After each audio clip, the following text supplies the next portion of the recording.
All right, ladies and gentlemen, I hope you're having a wonderful morning. If you didn't hear the news, there was a Israel-Iran ceasefire, and then Donald Trump was a little disappointed that they were kind of attacking still, but I think in the next hour, you are going to set the final, that'll be the final clock for the ceasefire. But other than that, there's definitely a risk-on attitude. You even got like a NATO summit and all of that, but we're waiting for Jerome Powell. Pre-written statements have already came out. He doesn't really talk much about policy, or it's pretty much the same exact thing that he has been on. And then we are going to see if we get any other war developments. But there was a lot. It didn't make as much sense yesterday. People were already willing to put the war behind them. But now, after all of this, if this is a lasting ceasefire and peace deal, even for a little bit, it might really change the game. So either way, baby, get ready for summer. Remember, you even have earnings right around the corner. But let's have a good one. 1 minute and 30 seconds till the bell. I've already gone over the plays, right? Fiserv, MasterCard, Uber, JD, Circle, FedEx, and NA. Again, that Circle, they were downgraded, or they got like a neutral. And then that's where they are now. But CCL raises outlook. Oh, yallah, habibi. Okay, I kind of need a pee.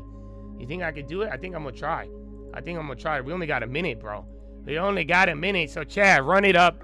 God bless you all, and good morning. Let's have a good one. But post any plays. You need anything from me, let me know. Things that are Here is some propaganda. DraftKings' solid standing in a booming sector gives them the luxury to play the long game.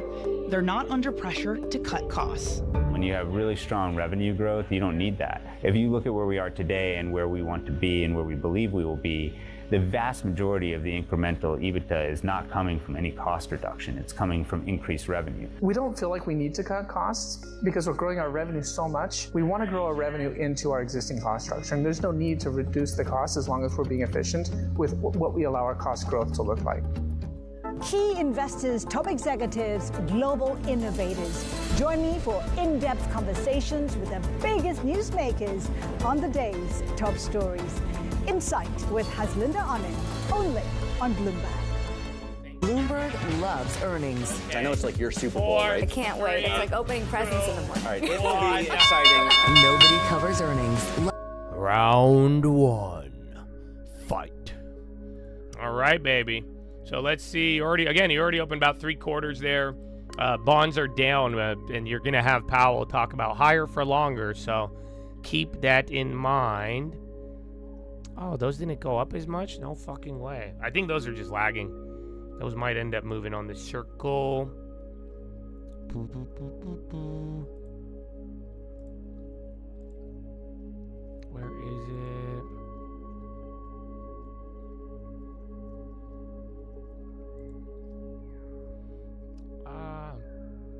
All right, and then where was the other one? There's another Bitcoin one.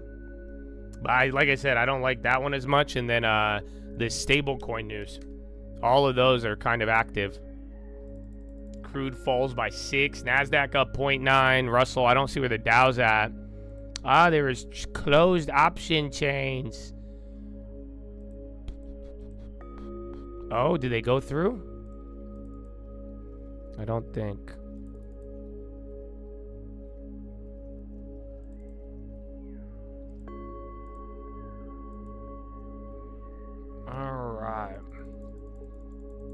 Yeah, S&P, bro, I can't believe it. You're above the 6,000. Like, you're 60, right? Yeah. So, again, this is a new high from that little cycle, you guys. It's actually kind of crazy. I don't know. Yeah, no, you advanced. Holy shit. So, yeah, that last high from all of this, you have now broken above it. So, again, 60, I think it's like, what, 60, 72, 60, 80. And then you're going to go from there.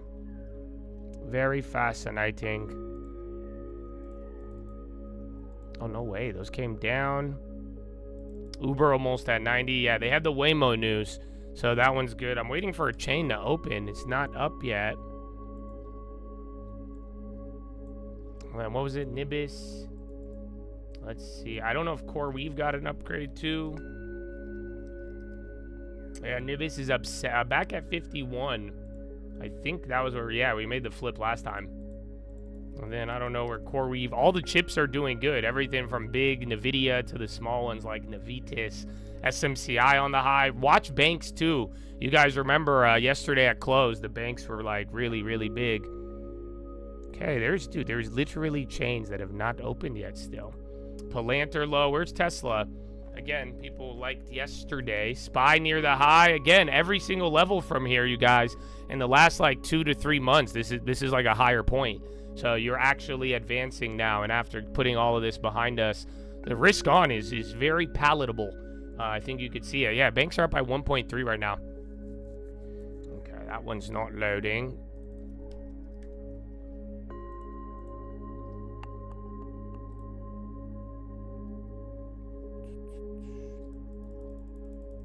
I don't know. The options were up for a little bit, but yeah, they scammed us. All right, now I think the other one's opening.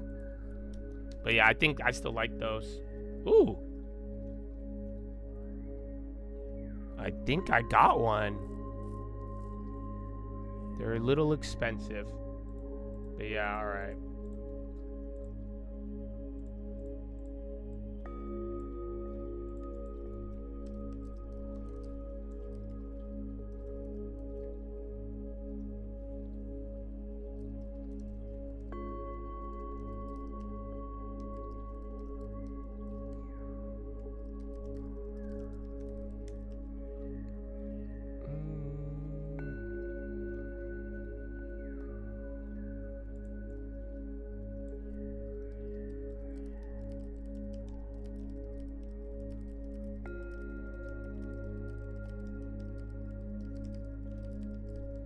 Palantir, dude, financials are killing it. And then you got Broadcom. There's UNH popping. CDTX, we saw that one yesterday. Again, a couple of other names. Fiserv on the low. Yeah, Broadcom is kind of ripping. And Reddit, Tesla again, SBIT, a lot of small caps.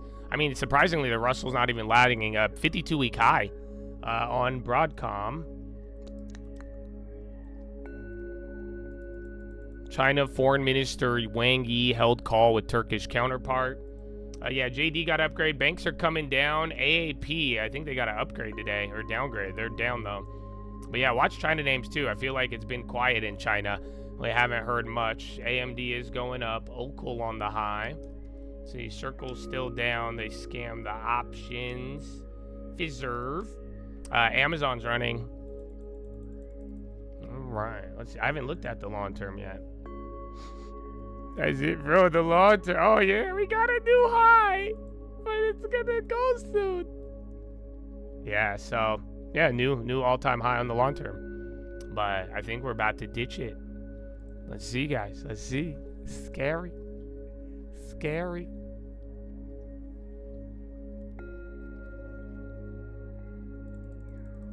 CVS is choppy because, again, they're related to all the, like, pharma healthcare stuff. And then they've had a lot of news. Cities on the high. Again, those banks, man.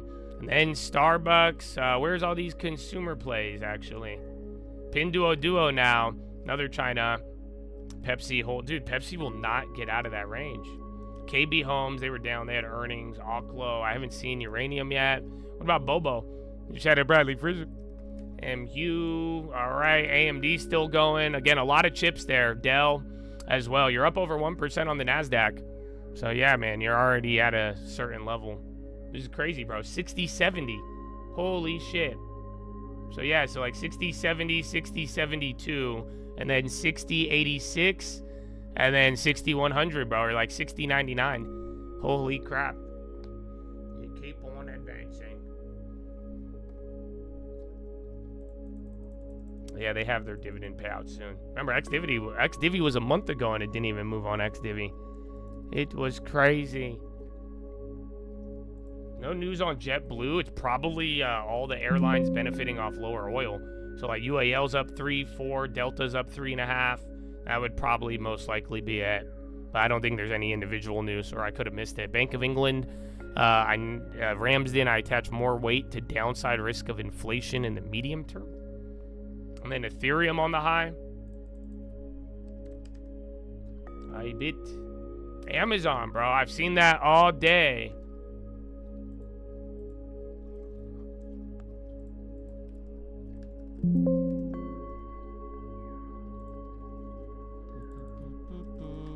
Ethereum.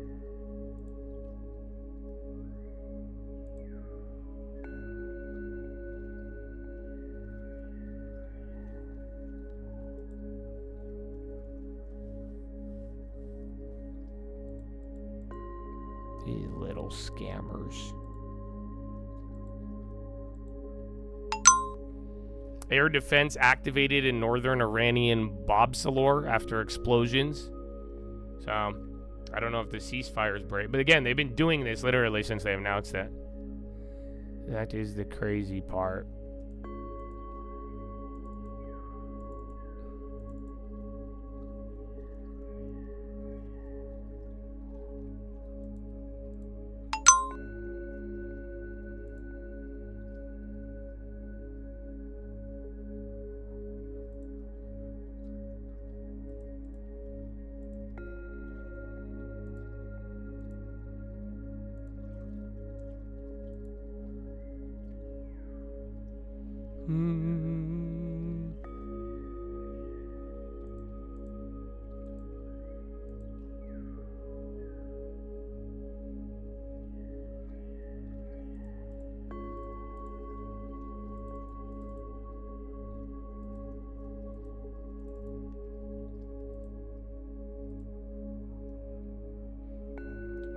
I don't think these are gonna hit. Crowd. We did hear Donald using the F word. We played it in the morning. Pretty crazy.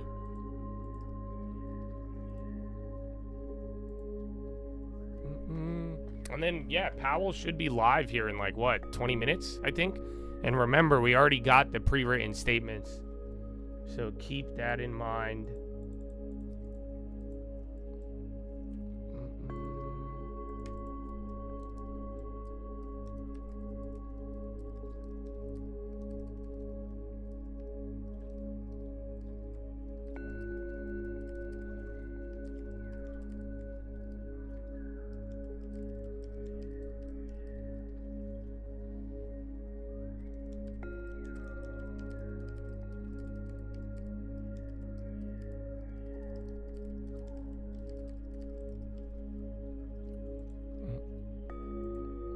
Can't load the live stream.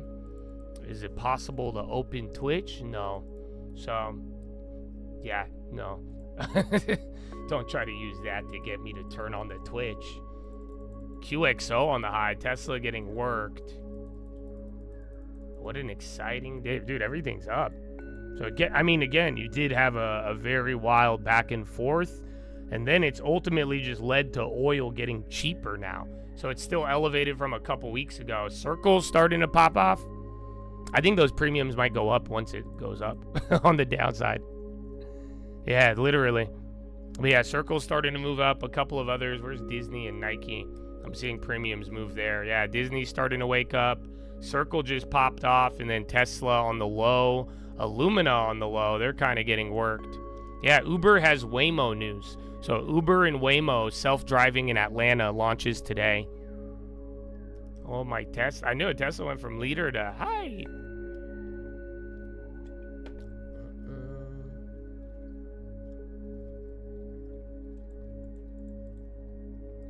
Google at VWAP, Palantir holding. Coin on the high, too. So again, yeah, Coin starting to wake up. See Robinhood, Palant. What happened to Hims from yesterday? Oh, they came back up a little bit. Uber, yeah, Uber is partnered. Uber owns part of Waymo, I'm pretty sure. You guys remember they like sold some of the stake and then they kept some of it? But I'm pretty sure Uber owns a part of Waymo. Correct me if I'm wrong, but I'm pretty sure. What, APO, Apollo Global? Who are they buying? What the fuck? So again, a lot of the financials are up. Yeah, Apollo usually buys people, and they're starting to run up. There's Circle, Reddit, High Ticker, NVIDIA. Yeah, bro, you're kind of gassing right now. Yeah, Waymo is owned by Alphabet, but I'm pretty sure, again, I think Uber has a stake. Yeah, bro, gold is going, or NVIDIA and everything. Small caps, big caps, but a lot of big caps are running right now, and you're getting that bid. So kind of across the board, like I told you, you got like the 80s. So this is already a baby level. and then you'll go to like 86 to 82 to 86, and then the 90s, and then we're back at 6100, bro. Which again, remember we talked about the dynamics of breakout or breakdown. This level is kind of important there on the upside. So we will see. And then Tesla's giving it up meanwhile, because they were the leader yesterday. Siri on the high. Hi. CRDO, Burlington. But you have everything. I'm seeing clothing. I'm seeing food. Every you name it. So let me get you the breakdown. What time? Oh, it's only been 15 minutes. So you're going to have to give it a little bit. And then NVIDIA's running there. So you already got AMD and a couple of the other chips, Broadcom. But yeah, NVIDIA's about to go to 150, 147.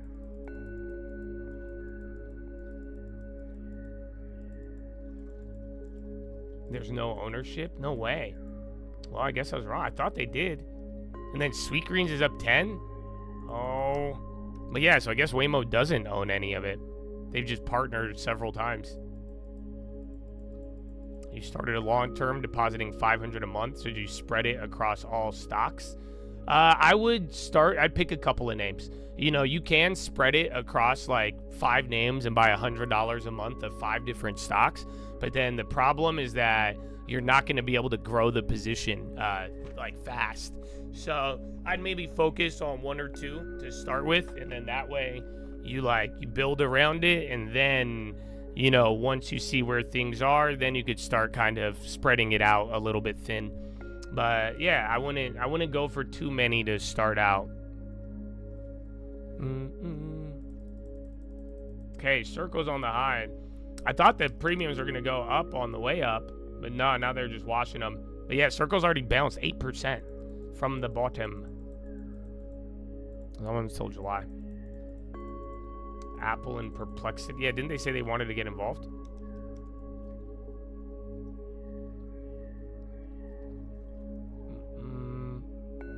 You like the idea of long-term for real estate, but stocks are doing well. I feel you, but let me put it into perspective. So I did accept the offer for this property.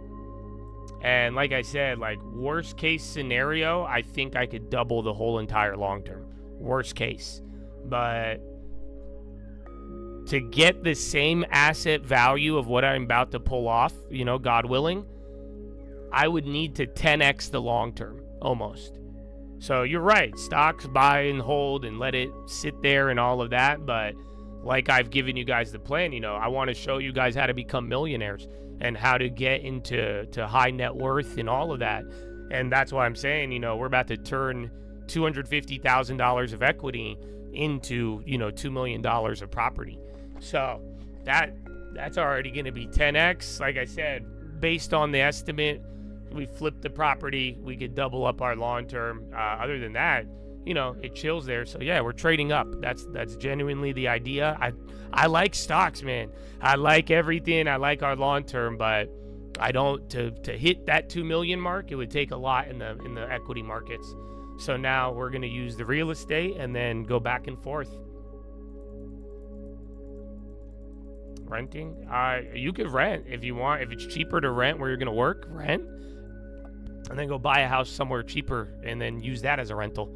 Don't live in it, but rent it out. And then that way, like I said, put the money to work.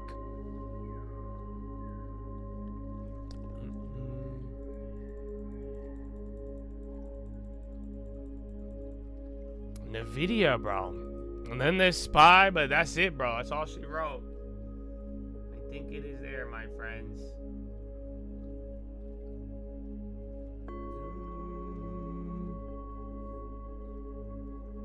Renting is 40% cheaper in Boston. Yeah, you get that a lot. Utilities on the high. Again, Amazon, that's a big cap runner, I feel like. Like, usually when Amazon does a day like this, everything's pretty good. You work for Altria? Oh, no way. That's dope, bro. You better get them stock options. You know what I'm saying? I think 6,100 is in play. We might, like, go to 16.99, and then, you know what I'm saying? And then we don't hit it, but otherwise, as long as you don't stop 1 point ahead of it, I definitely think it's in play. And then get ready. We got Powell in about 13 minutes, my friends.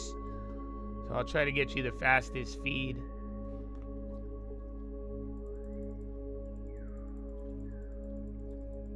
should have kept to yourself. Why? No, bro, that's good. That's not bad. I'm proud of you, man. Get your stock options, bro. Get your stock options. You know what I'm saying? Like, that's how, if you work at a company, especially a company we already invested in for the long term, bro, I would take advantage of those stock options. And then, rent. If you really want and you got money like that and you're like, if I could save money renting in Scottsdale, go rent in Scottsdale, live in a good place that, you know, raises your utility and enjoyment, and then go buy a house in a cheap part of Arizona, or go buy a cheap one in Indiana or Ohio.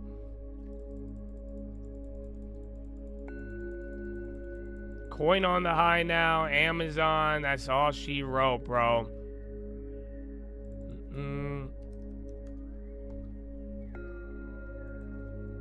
And then MSTR, message from Trump. Rutt tells him Europe is going to pay in a big way, as they should, and it will be his win. And then Reddit, CoreWeave, Amazon, Coin. Dude, it's kind of crazy because the high ticker is pretty active on both sides. 3M popping now. You don't find cheap houses in MI. No, they're cheap. There is cheap houses everywhere. I can't, again, are they some of them overpriced, and are they going for way more than where they were at? Yes, but this concept of, like, you know, sub $300,000, sub $100,000, $200,000 homes in America, it's real. That's, like, again, most of you probably don't want to live there, but at the end of the day, this it's real and they exist. So even the property I'm about to do right now, like, it's actually crazy, because yeah, that's it. It's nuts. Like, it's cheap. I'm about to go buy a fucking ranch in California, you know, and it's not for what it is. There's cheaper prices. I'm telling you, it's not. You just got to look a little bit and find them.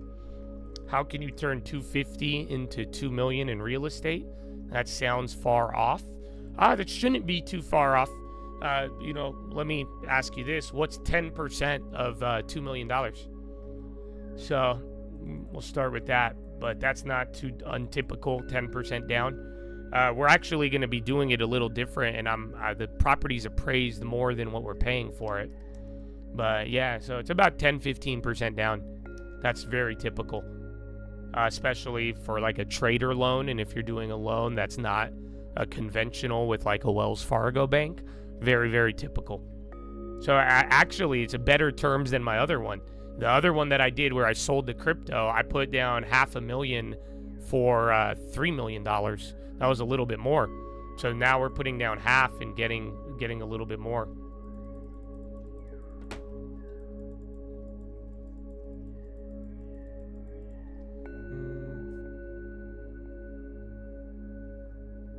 Okay, you're getting a couple of reds here. A couple of biotechs move in. There's Hood at the high, 52. White House advisor will see a sequence of trade deals around July 4th. Microsoft will conduct another round of major layoffs in Xbox next week. And then Energy Secretary Wright, emergency order to secure Southeast power grid amid heat wave.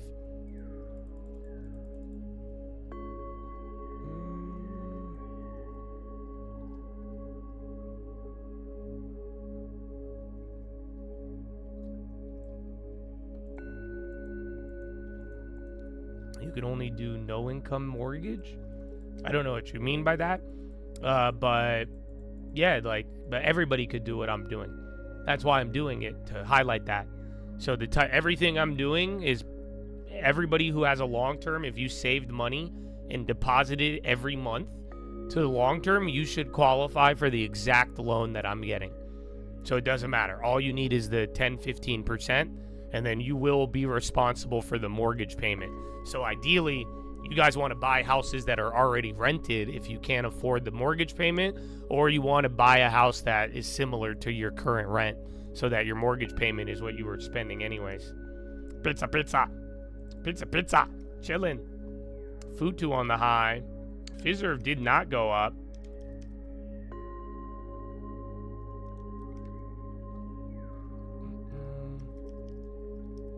Geo.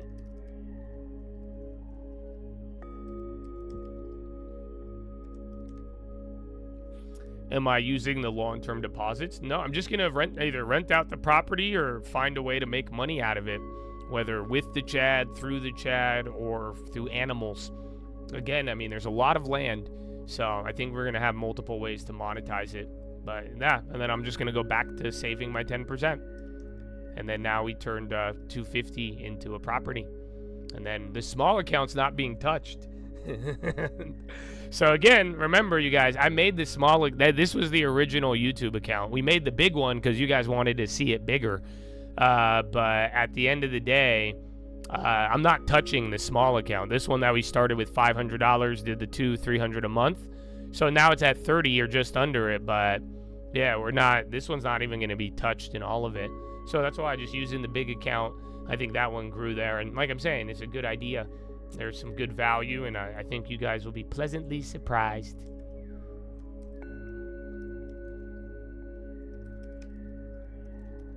Dude, coin is going insane, up 6.5. So watch, Circle's probably gonna go. I mean, there was who else? Circle, MSTR. There was stablecoin news, but the one with the stablecoin news is down, believe it or not. Fiserv, but yeah, Coinbase kind of just launched, bro. $15. Yeah, there's a lot of demand, and remember, beginning of July, NASDAQ seasonality gets positive. You guys don't remember 2023? Remember, that was when I closed my short that one time, because, again, NASDAQ July does get exciting. Do not despise the days of small beginnings. Amen. For the Lord rejoices to see the work begin. Woo! And then SMR, Nuclear, now there's Nibis, now Core Weave. SPY came down, though, believe it or not. And then we have Powell in 5 minutes, my friends. Powell in 5 minutes. Long term is where is that? Dude, this is crazy, bro. It's crazy. The long term, bro. I'm glad, man. God willing, I hope we could take it to the next level. And let's see where this goes, man. And I hope you guys have good info. And I hope you're going to learn and see it. And that's it, bro. I pray that we get a lot more property for all of you guys. And I hope I can't wait, bro. I see it already. It's not in the physical world yet, but I know, man, there's a lot of landowners in here. And you guys are destined to own the land, baby. So I look forward to you guys doing it. And, you know, and I really hope this whole process from every day, buying 1 share, 2 shares, saving, month after month, year over year, you're about to watch it turn into something else, man. And it took time. You know, a lot of people even shit on me for a cult compound, but I'm very grateful with how this plays out because this was patience. This took time. It wasn't just given, it was earned, and you had to build it, and you had to really give a lot into it and let it grow and all of that. So now wherever it leads to, it's gonna be good, man. But like I'm saying, this above all else, this should be a symbol of you guys getting a property. You know what I'm saying, bro? Your long-term and your savings, like we said, it's possible. Your down payment, that your long-term is real, bro. $500 to 30 grand. You know what I'm saying? Doesn't matter how much money you make, bro. You are faithful. You save it. We're going to get you a house. So maybe Bill Pulte will help us out. But at the end of the day, man, I'm very, very excited for that.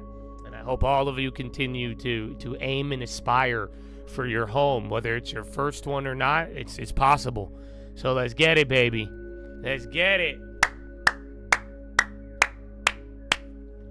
Well, yeah, the bad part is the upkeep. Well, I talked about it yesterday. And then SPY is coming back down. K-Web on the high, though. So, look, even though you're still holding 1%. Meanwhile, China's ripping. So, maybe we're going to get a little emerging markets balancing out. So, yeah.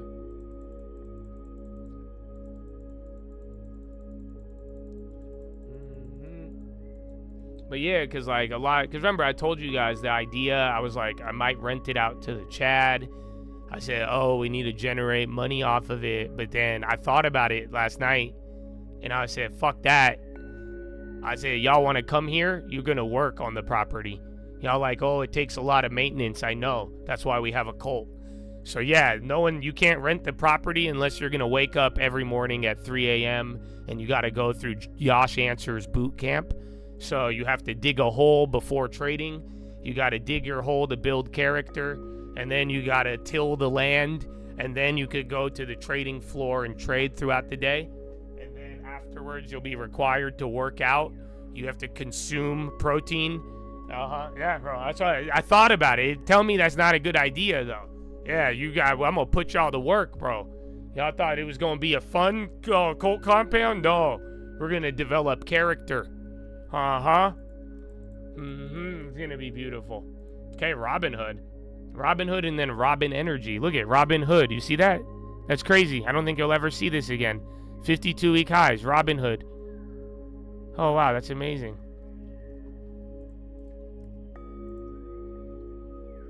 I'm saving that. I love it. Robin Hood.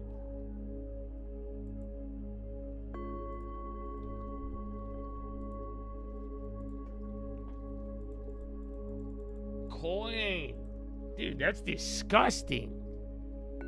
Yeah, bro. Coinbase is up 10% right now almost.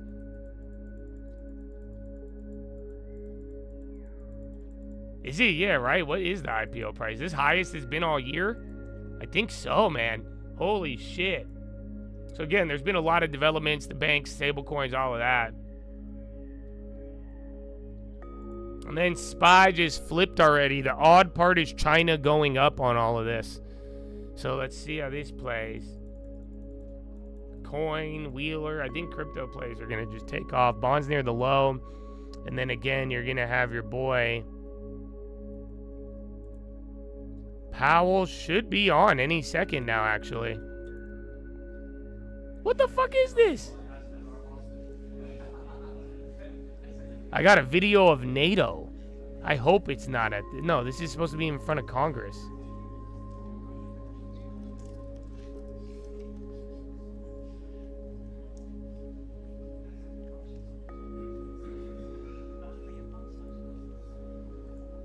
Again, you have already gotten Jerome Powell's pre-written statements. Okay, I hope you guys are aware of that because he's going to come on.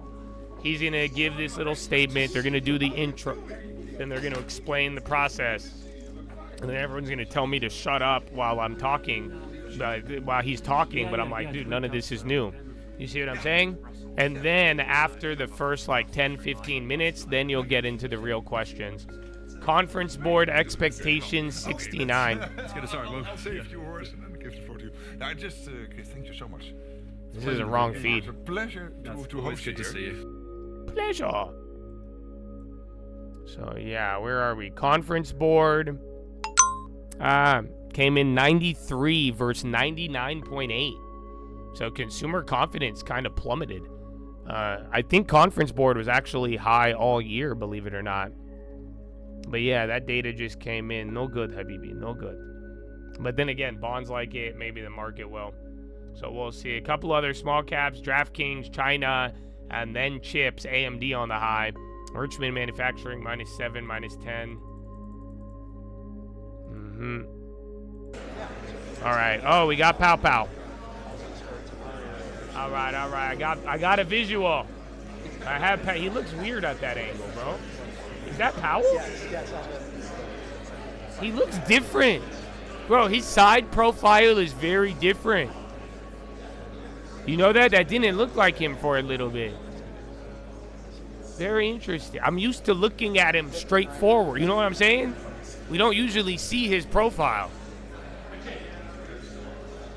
Fascinating. Are you kidding me? Jerome Powell. That's not him. Yo, Nib is painting the high.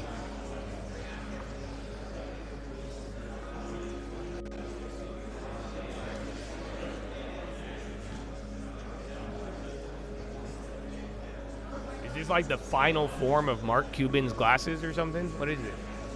I have no idea what I'm looking at, bro.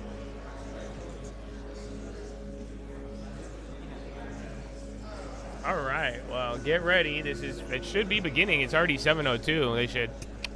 Order. We now call into session. I'm waiting for. That's how it should start. K-Web's still going. Order.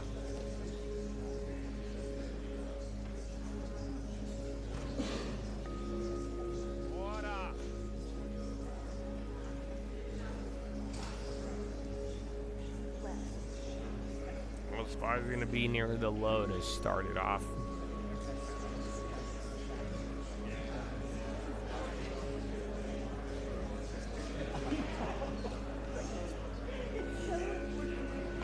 Well, no, I think some people are going to support him and not.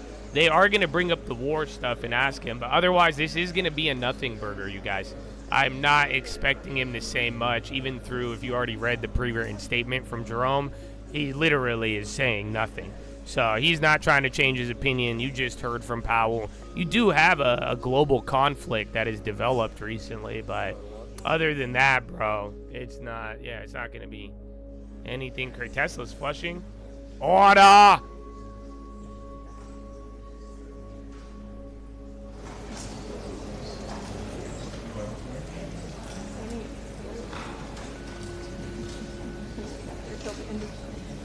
Yeah, wait for the questions, but even then, I'll call it out if there's a question that could lead to a big answer. Without objection, the chair is This authorized. is what I'm saying. Like, right now, everyone would tell me to shut up if they're inexperienced, because what's happening, they're going to do the intro, then Powell is going to read from a piece of paper, which we already read this morning at 4 a.m., and then it gets into the questions, and that will all be fresh and new. That's when this is really going to start.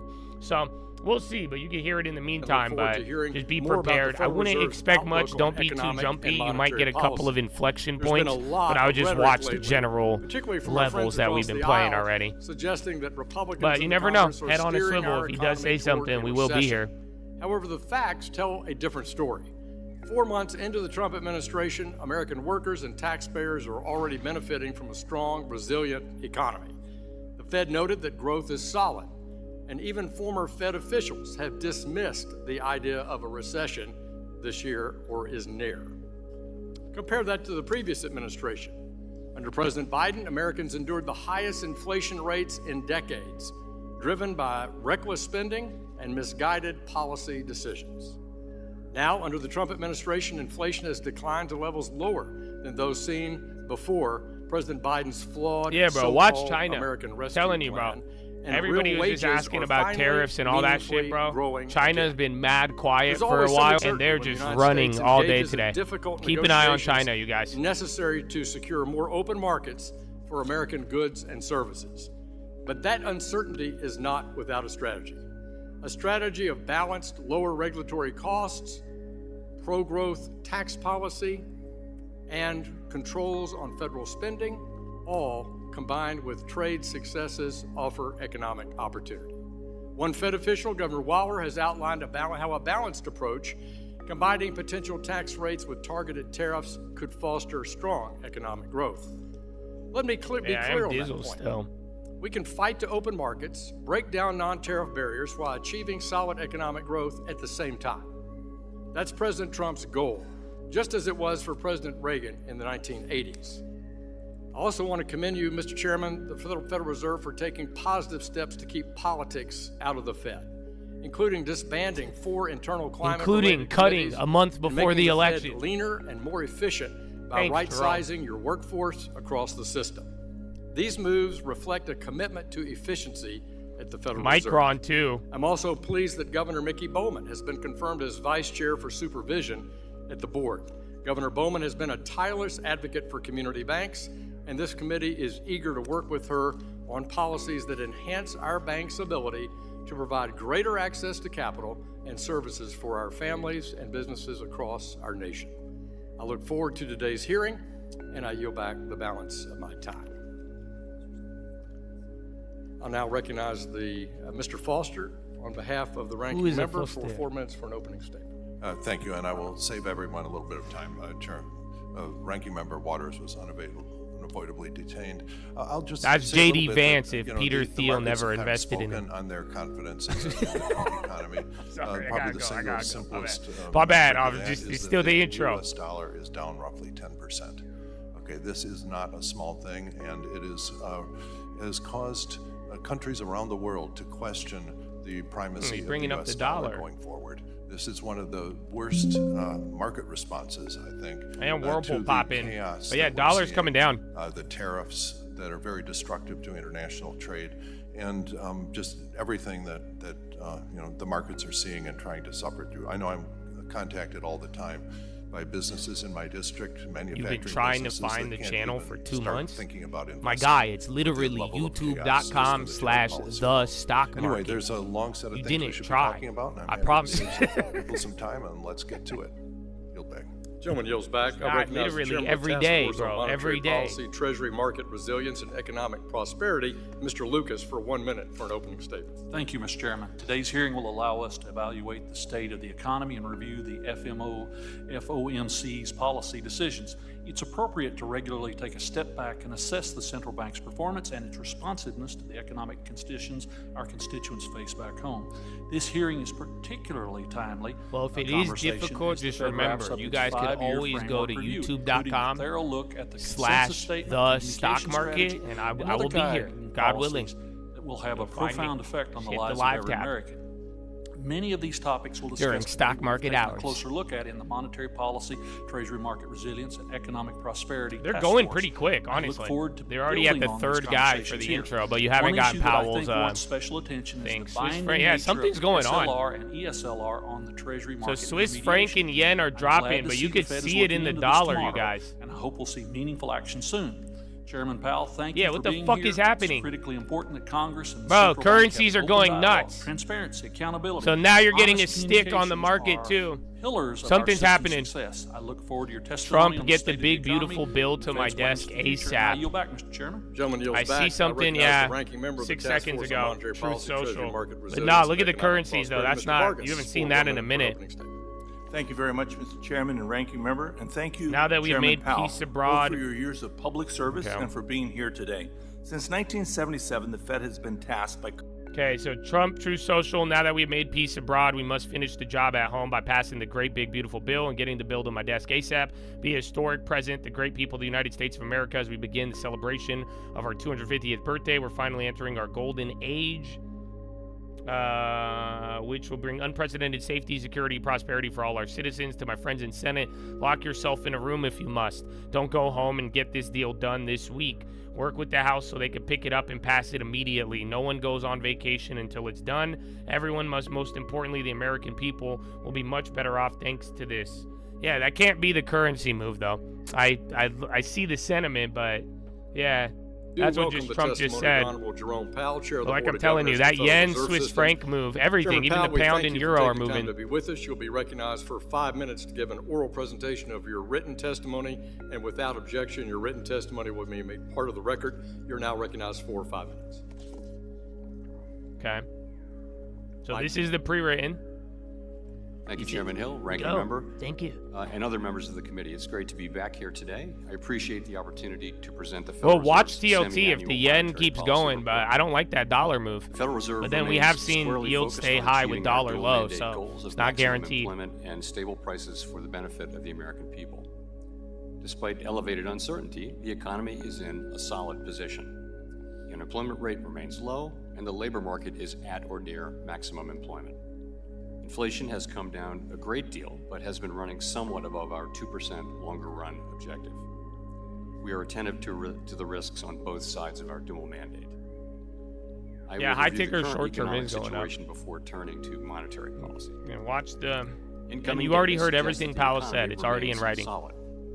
Following growth of 2.5% last year, GDP was reported to have edged down in the first quarter, reflecting swings in net exports that were driven by businesses bringing in imports ahead of potential tariffs.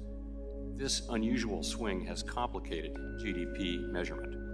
Private domestic final purchases, or PDFP, which excludes net exports, inventory investment, and government spending, grew at a solid 2.5% rate.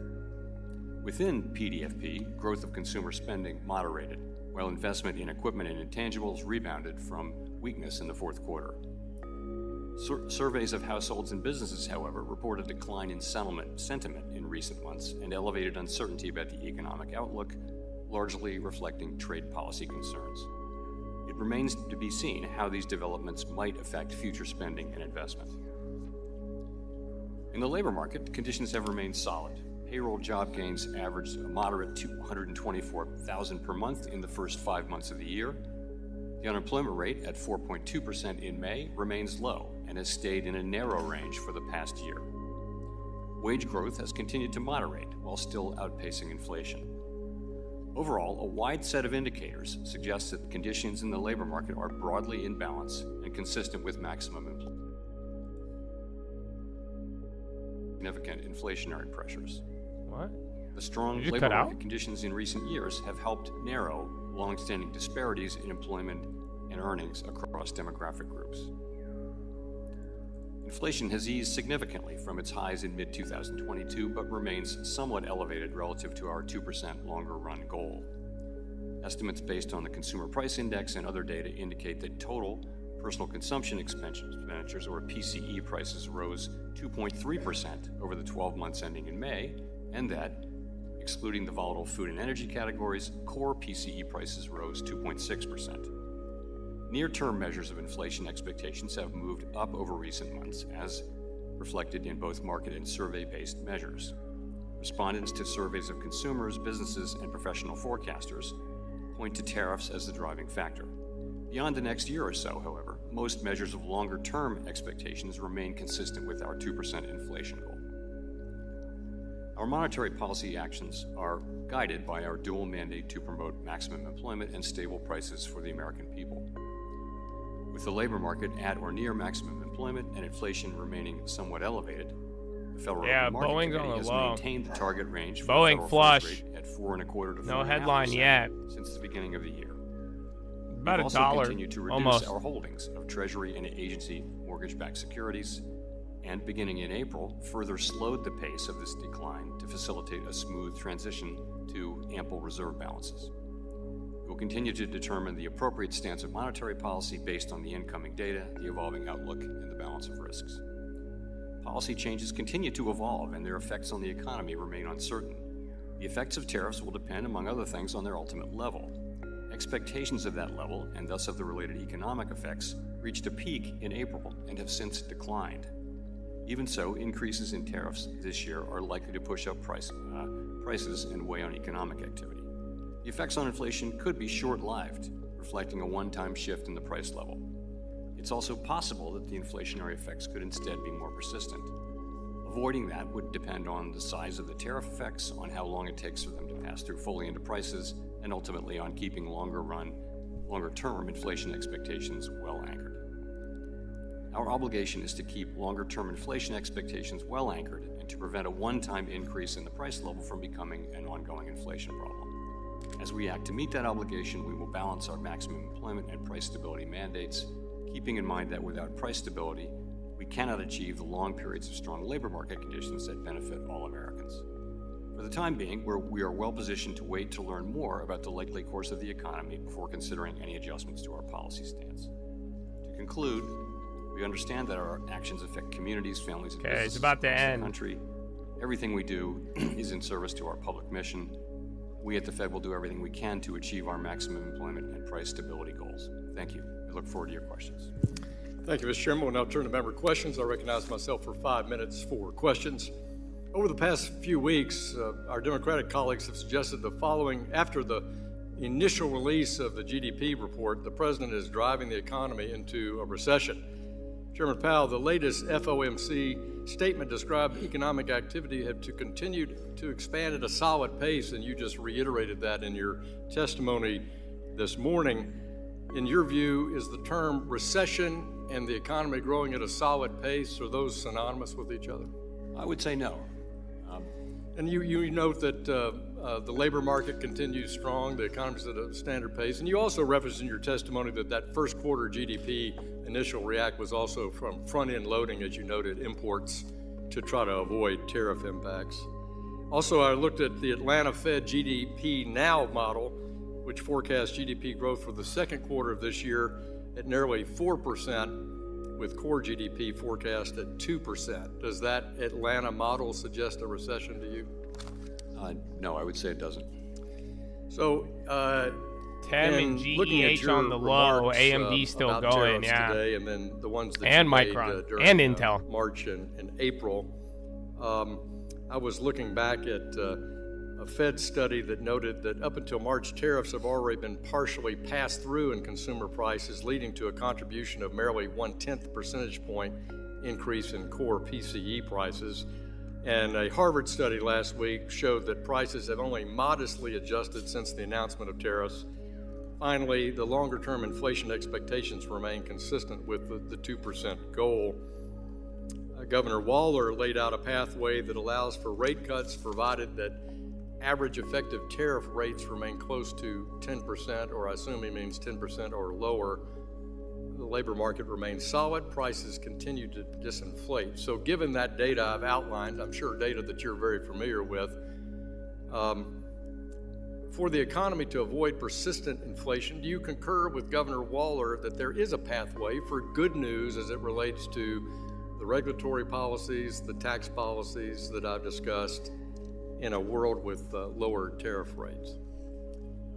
So first, I wouldn't comment on any other FOMC members' comments one way or the other, but I will say this. That's for the ones you just heard. I think many paths are possible here, and certainly the one you mentioned is a possible one. We could see inflation come in not as strong as we expect, and if that were the case, that would tend to suggest cutting sooner. We could see the labor market come in not as strong as we expect, and if that were the case, that would tend to suggest cutting sooner. We could see the labor market weakening, and that would also suggest cutting sooner. On the other hand, if we see inflation coming in higher, or if the labor market were to remain strong, then we would probably be moving later. So I think a range of possible paths are possible, and certainly the one you mentioned. We might pay taxes, you guys.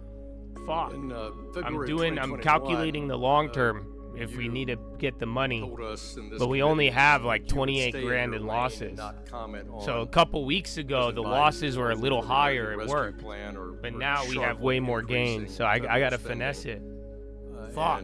So we gotta find a way to get the down payment and net out the gains and losses. You have commented on this idea of tariffs being set by the executive branch. So are tariffs in your lane, but a huge fiscal spending by the Biden administration not in your lane? Explain to the committee why you chose to be silent in February of 21, but outspoken this spring. Sure. So we haven't commented, and it would be inappropriate for us to comment on the policy of tariffs. We don't have a view. It's not our job. And we just wouldn't do that. And just as we wouldn't comment on the reconciliation package that you're working on right now. We're not commenting on tariffs. What our job is inflation, keeping inflation under control, and also keeping maximum employment. And when policies have what appear to be short and medium term implications, meaningful implications for that, then they kind of, not the policies themselves, but the inflation becomes our job. Yeah. You know my views on price stability. I think it's a first among equals in your dual mandate. I've argued for that. I've introduced legislation to make the dual mandate. Okay, you're ripping up a little bit. The sole mandate, and we've talked about that before. But I was very curious. Fed Hammock making comments too. Former president of the Cleveland Bank, Loretta Mester's quote that I read from last fall. She says, "I think that maximum employment is the maximum level of employment consistent with price stability." In other words, she elegantly ties that together, that price stability is what you can have more control over rather than, all these other factors that enter the employment picture like legislative and executive branch. What's your thought about her quote? I personally think that's a very reasonable way to think about it. Thank you very much. I yield back. The gentleman from New York is recognized for 5 minutes. Thank you, Mr. Chairman. Good morning, Mr. Chair, Chair Powell, and thank you for being here. Last week, the FOMC decided to maintain the target range for the federal funds rate at 4.25% to 4.5%. While I was not surprised by the decision to hold rates steady, I was surprised by the committee's revised forecast since March, which represented a decrease of Okay, Uber again. AMT, JP Morgan, 52-week high. Increase for core PCE and an uptick in the unemployment rate. Yeah, I think she's the one. This is Ms. Velasquez. Remember last time? Can you explain the incoming data that the committee has seen since March that caused it to make these adjustments? Sure. So First of all, these are individual. This is not a committee forecast. These are just individuals submitting their own personal, forecasts, and we don't bless those as a committee. But I think people are looking at the incoming data and having a range of different judgments. If you look at the range, if you look at the central tendency, you'll see that it covers quite a wide range. Those are the medians that you're talking about. I think so. Inflation is projected to have moved up because of what we've seen, particularly from tariffs. And I think if you look at other outside forecasters, you'll see very much the same thing. And what data are you looking for? Well, we look at the incoming data on. We look at our own forecast, and we ask ourselves what's likely to happen. Monetary policy has to be forward-looking. A forecast is a prediction of what's going to happen in the future. Thank you. In its statement, the committee announced that it will continue to monitor the implications of incoming data and adjust the stand of monetary policy as appropriate. Some analysts predict 2 rate cuts by the end of the year are still on the table. Is this a fair and accurate assumption? And what incoming data will the committee need to see to consider these cuts? What will actually happen with rates is going to depend on the path of the economy, and that's highly uncertain. So I would just say what that means at this moment in time is that a significant majority of the committee, but also there's a pretty significant. Hey, yo, isn't this cool? Doesn't agree, but a significant majority feels it says 2, 4, 6, 8, 10. That's my pizza position. And what that means is that each of those and persons. And then I think are going crazy, but then Tesla dropping and SPY tweaking later this year. They think that there's some state of the world where inflation doesn't prove to be as high, or the labor market weakens, or some combination of those two things, that it will turn out to be more likely than not appropriate to reduce policy rates, subject to great uncertainty. I mean, we will. The story has been evolving, and our thinking has Tesla is getting worked right now. Again, Boeing stopped. Dollar's still going down though. That little currency thing. Iranian president says Iran will not violate ceasefire unless Israel does. Tentatively reached in the Middle East. The situation still has the potential to open global and energy markets, especially if the ceasefire is broken. While at this point, Iran is seen as unlikely to close the Strait of Hormuz, that decision could change. How is the Fed assessing the current situation and incorporating those assessments as it considers future adjustment to economic projections and its stand on monetary policy? So I think it's too early to know what any economic implications might be, and I would not want to speculate. Like everyone else, we are, of course, watching the situation. Thank you. And Chair Powell, after reviewing the economic data following the meeting last week, it seems to me that the committee is indicating that we could be headed for a situation where inflation accelerates while unemployment rises and growth become more sluggish. In this scenario, this will put the Fed's dual mandate of maximum employment and price stability in tension with one another. In this scenario, how does the Fed balance these priorities in order to achieve both mandates? So let me say that we're not facing that right now, and that isn't really our forecast that we will face such an issue in a serious way. But if that does happen, then what we do is we look at the two goals and we see which one of them is farther from its goal. App still dropping. Is maximum employment or price stability farther from its goal, and we prefer the one that's farther than its goal. And then we also ask ourselves, how quickly will they return to goal? It's a very difficult situation for any central bank, and I would say again, we're not in that situation right now. Thank you, Mr. Chairman. You're back. The gentleman's time has expired. The Vice Chairman of the full committee, Mr. Heising of Michigan, is recognized for 5 minutes. Thank you, Chair Hill and Chair Powell. Dreamfinder Homes. I got a lot to cover, so we're going to try and keep this concise. But following up a bit on what Chair Hill had been talking about, you had said in January 29, 2025, quote, "We don't know what will happen with tariffs, with immigration, with fiscal policy, and with regulatory policy." I would add energy into that, by the way. "We need to let those policies be articulated before we can even begin to make a plausible assessment of what their implications for the economy will be. This is no different than any set of policy changes at the beginning of the administration. However, December 18 of 2024 at the FOMC press conference, you noted, and I'm paraphrasing, that some Federal Reserve officials began to incorporate preliminary conditional estimates of how fiscal policies might impact the economy into their forecasts. This seems inconsistent, and I sidebarred with the chair to say, okay, did I hear this correctly, his question and sort of your answer? What I heard is that there was a belief that the IRA would not be inflationary, but that tariffs could be. Therefore, suddenly you and others were commenting on tariffs. And for the institution, I know you try to be consensus driven. Why are there FOMC participants making fiscal policy assumptions into their forecasting when you yourself said that fiscal policies need to be articulated before the FOMC can make a plausible assessment into their implications, what those will be? And I think if there's different participants having different assumptions, that would render the SEP summary There is of a economic NATO projections meeting, but there's biased, no headlines. Meaningless, useless, less But impactful. yeah, there's SPY now dropping. I don't know when you're what's not going on with comparing apples to currencies. It's apples. very So odd. wouldn't it make Could more be some of the sense for Iran all stuff the or something else, but to make the yeah, same the fiscal currencies policy all assumptions ever at the since you same called it time? out. Or if not, It's like shouldn't each unreal. Like look at the participant Swiss disclose franc, what go look at the assumptions that yen, the they're pound, using and building into even that. oil's dropping now. But like, Here's look, the question. euro is That's just a rocketing. great question. That really, when the summary of economic projections was Look at this. originally designed and put into effect in this way, the way it works is that individuals are free to make whatever assumptions they want, and they do disclose them. They disclose them in their speeches and things like that.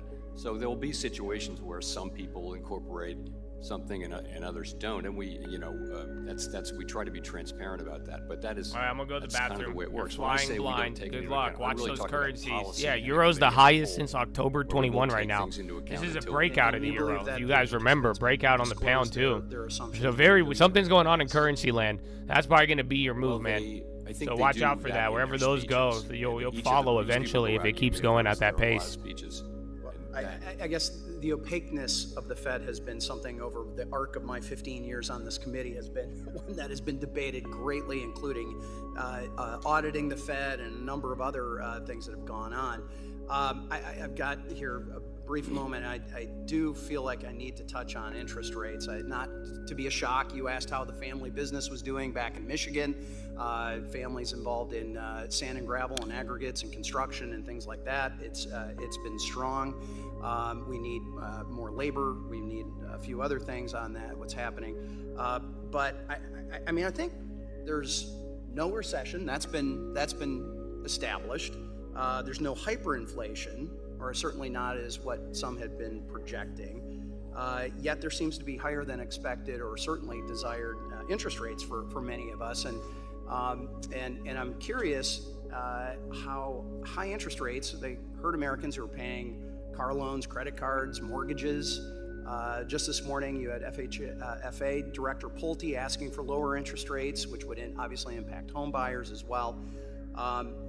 So what is it that's keeping, in your mind, the Fed from what many of us believe is the right thing to do, which is to lower some interest rates, and by the way, match what the Bank of Canada, Bank of England, the European Central Bank, the Swiss Central Bank, a number of emerging central banks. By the way, that's your own assessment on page 33, as where you're laying that out. Why aren't we doing what the rest of the world is doing? Is it because we're at full employment? Is it because of those tariffs concerns that you said weren't part of the analysis? Was it energy, groceries, durable goods? Why? So you're right that if you just look in the rearview mirror and look at the existing data that we've seen, you can make a good argument that would call for us to be at a neutral level, which would be, a couple of cuts or maybe more kind of thing. The reason we're not is the forecast by all professional forecasters that I know of on the outside and the Fed do expect a meaningful increase in inflation over the course of this year. When I said we weren't going to talk about tariffs and inflation, that was to. And the same to say, people, when they until we issued see what the $4 policies trillion, are. So now we also know said since that I said inflation will not go up, so he could keep rates Anyway, at zero. I'd be happy to continue. That's our problem, sir. We don't trust these people. Do you guys get it? Thank you so much, Mr. Chairman. Mr. Powell, we don't trust you. Chair Powell, that's the point. We get what they're saying, but you guys, last time, $4 trillion, y'all said it's coming down, and y'all said, don't worry. We're so confident it's coming down. We're going to keep rates at 0. Do you see the dilemma? That had experienced some sort of eviction during their lifetime. So that's like 50% of black women in the two largest county, Wayne County and Oakland County in Michigan. Miracle. And these numbers are horrific. As you know, were you aware of that? No, I was not. And you know, evictions are often very traumatic experience, but also it creates a cycle of poverty, but also this instability for many families. But especially when it comes to a lot of our black neighbors, the access to equity, the access to housing. City and banks again too, and then SPY's about to get back up to the higher level. Remember, anything above here is still breakout, new advance, new high. Bonds are just following along with the yen. I am worried about the currencies, but for now, market's dodging it. See if the dollar could get back up. There are many factors at play, and you know this, Chairman. High mortgage rates, the finance rates, and so forth, that drag the supply of new housing. But last month, new housing hit a 5-year low. Are you familiar with that? I'm not sure exactly what statistic you are referring to. Okay, I don't know. There was all this articles NVO, about the housing SMH, market, chips, impacted tariffs, and so forth. And they said again it hit a 5-year low. And again, I'm getting this from a source, but this sets the market up for higher inflation and more burdensome housing costs to years to come. So Chairman Powell, you know, I'm looking at this monetary whatever policy framework that you guys have put together. Do you think that the way it's structured, Intel, more chips, everything, small cap, shitty chips to big chips, Unity, high ticker is almost fully gassed. The SPY's not moving, but you're getting something. You might get the breakout move. We got Euro close actually in an hour. So let me get you a breakdown. I think there are two things going on quickly. One is just there's a longer run shortage of housing in the United States. Dow 23 green, 7 red. NASDAQ 81 green, 20 red. SPY 357 green, 144 red. That's going to weigh on housing activity. But the best thing we can do for the housing market, the absolute best thing, is to restore price stability. What the fuck does that mean? Lower the rates. But don't you think that the restrictive monetary policy what are you, we're gonna fix it with price stability? You're just saying shit that sounds smart. Reducing the supply? No. No, I mean, no. I think it Lower the rates so we could sell our houses and not have to worry about paying triple in interest.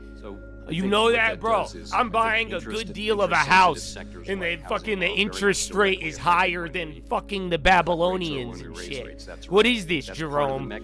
We spend more to fund you and Janet Yellen's fucking decisions than the entire military of the United States of America, including every single Freedom Dorito. Over the long run, that the study will not be, our policy will not be a driver. We're going to fix it with price stability. So, what? Let me ask you, what is the difference? And honestly, what does that mean? I want to learn here, and I'm sure people listening to this want to learn. What is the difference between demand-driven rent inflation and supply-driven rent inflation?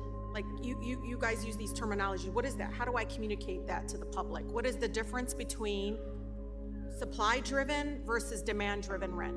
You know, those are not terms that we use particularly often. What's supply-driven formula? That would mean, you know, that there's not enough supply to meet demand, but at the same time, it also means there's more demand than there is supply. Trust me, so answers will make sense when you don't have to read your questions. No, but as I said again, our policies will not affect in the long run. No, I'm being serious. Demand or supply in housing. I'm being serious, y'all. We're talking about a housing crisis that is getting worse right now because we're not paying attention to future instability. Okay, another round. Rates, and you can I'm surprised that it didn't go, but literally every single 30-second, 1 minute, 5 minute, it's still elevated, but SPY's not moving. NA, that was the Bitcoin one today. It is now being impacted by the current framework that you're putting together that I do feel like is going to be long-term effects on the housing crisis, and you're ignoring it. No, we're not. Actually, we think the very best thing we can do is to fully restore price stability at the Intel and Bud and Yalla for homeowners and for home builders and everybody else. That's in the long run. That is the single thing that Congress has assigned us to do. But you see where I'm coming from. It is impacting future supply of housing, right? Not in the long run, no. Okay, Mr. Chair. Really? I agree with her at that last one. Mr. Stile, who's also the chair of our Powell just said that the rates do not impact long. I guess he's looking at it like a fucking economist. Thank you, Chairman Hill. Thank you, Chairman Powell's Powell, acting like a for lawyer. being with us today. I want to dive into two actions the Fed's recently taken to get a little additional color on. Yesterday, the Fed announced that reputational risk would no longer be a component in bank exams. Bro, I'm just saying, anytime though, if any of you ever get into a fight with your significant other, like especially like a major fight, and she's like, what are you going to do? How are you going to fix this? All you got to tell her is we're going to do it by achieving price stability. And that should answer her dilemma. That's what I'm going to do. I'm not aware of any new information. No, we just think it's the right thing to do, and of course made an announcement on Monday under Governor Bowman's, Vice Chair Bowman's leadership. Why would it not have been done previously if it's the right thing to do? DJT on the high, but what's even better than that? Bradley Frizzle and the Peach Baby. So some of you who are new, you're not used to this. You better watch your ears. Oh, that's amazing. That's a symbol right there. It's more symbolic than a retaliatory attack by Iran. That's Bradley Frizzle and the Peach Baby.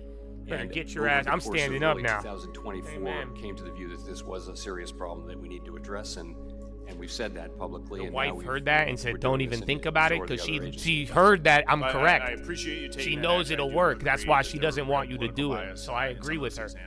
But if worse comes to worse, you just tell her we have to achieve price stability. Okay? And if she doesn't understand, refer her to the Federal Reserve and say he'll explain the Novel it. Activities Supervision Program was ended and withdrew several statements on digital asset related risks. Yeah, bro, DJT. Bank involvement. They announced the buyback yesterday, but just took a stick. Positively about Never House holds. and Senate work to regulate stablecoin in particular, a real opportunity to dollarize the globe and be a significant purchaser. FR coin still going. DJT 3%. It could be something. That's big. Identifiable shift in banks or other regulated entities as it relates to engagement in the digital asset space. You know, I wouldn't be the one to be picking that up first, but what I do see is a very significant change in the tone, and it really does reflect evolving thinking and the evolving status of the crypto industry, and I would expect over time we'll see more activity. How is Mobileye and Oracle watch. If Mobileye goes crazy, keep an eye on Intel. And then SFM sprouts on the low. Our view is that see if staples go down. Who their customers are. That's not our decision. And so banks are free to provide banking services to the crypto industry, to crypto companies, and banks are also free to conduct crypto activities as long as they do so in a way that is protective of safety and soundness. Thank you very much. Let me shift gears because I want to give you just a little bit of an opportunity to comment on the housing sector once again, but give you a little free. It's funny, housing has came up a lot. You might hear about that more. Balance, they usually do not bring up housing like this. Stability. And do you guys realize like housing on the CPI has been helping you out? It's been going down. So some people think housing disinflation would balance out goods inflation based on tariffs. But very odd. I don't know. We've listened to a lot of these. They don't usually come out the gate swinging about housing this many times. So we've heard about housing already in the first 20 minutes of this, a lot more than any of the other ones. In terms of inflation, we look at something called owner's equivalent rent and rentals, and that's meant to capture both rented housing and owned housing. And it's been very sticky. It's been one of the stickiest parts of inflation. I'm happy to say now it actually is coming down quite regularly. That's very good news. That's been the part, really it's been the service inflation that's been stickier than other parts of inflation. So that's good news for people, I think, and it is showing through into measured inflation now. Again, in the long run, the best thing we can do is restore price stability and let the market work. Even then, though, we're still going to have a housing shortage. What data do you think is leading to the reduction in the rent equivalent? I just think it took time. So the thought is when you would think that if rents come up every year, you would think it would take 1 year or 2 years for a lack of growth in rents to show up in a lack of growth in housing prices. It turns out it takes 4 years, Excel? or 3 years. Okay, Just SPY if starting to you- work. if Dude, you're that's an been existing tenant, 5-6 it's minutes a of complicated pressure, thought, but if you're an all to existing the tenant, upside. you don't Currencies actually and the catch up bonds the are a way little you weird would today, if but new equity tenants risk come in. on mode. So that's Just made doing the its own thing measurement now, and a lot of inflation things are giving it sticky that now. lift. But I'm happy to say Yeah, we've been through again, that Intel period chips, now, we and were we just are calling really them out seeing there. now And then now housing airlines are services chilling out. inflation UAL's on the pretty low. close They all to benefited where it off of was low when oil inflation was earlier, solidly at and now 2%. they're starting Thank to you. fade I a yield back. little bit. Gentleman yields back. Gentleman from California, Mr. Licardo, is recognized for 5 minutes. I'm in the Licardo, Sure. laughing like Thank Ricky you for Ricardo. your Huh. testimony today. I appreciate that your dual mandate is full employment and price stability, and I appreciate your efforts on behalf of our country to achieve those.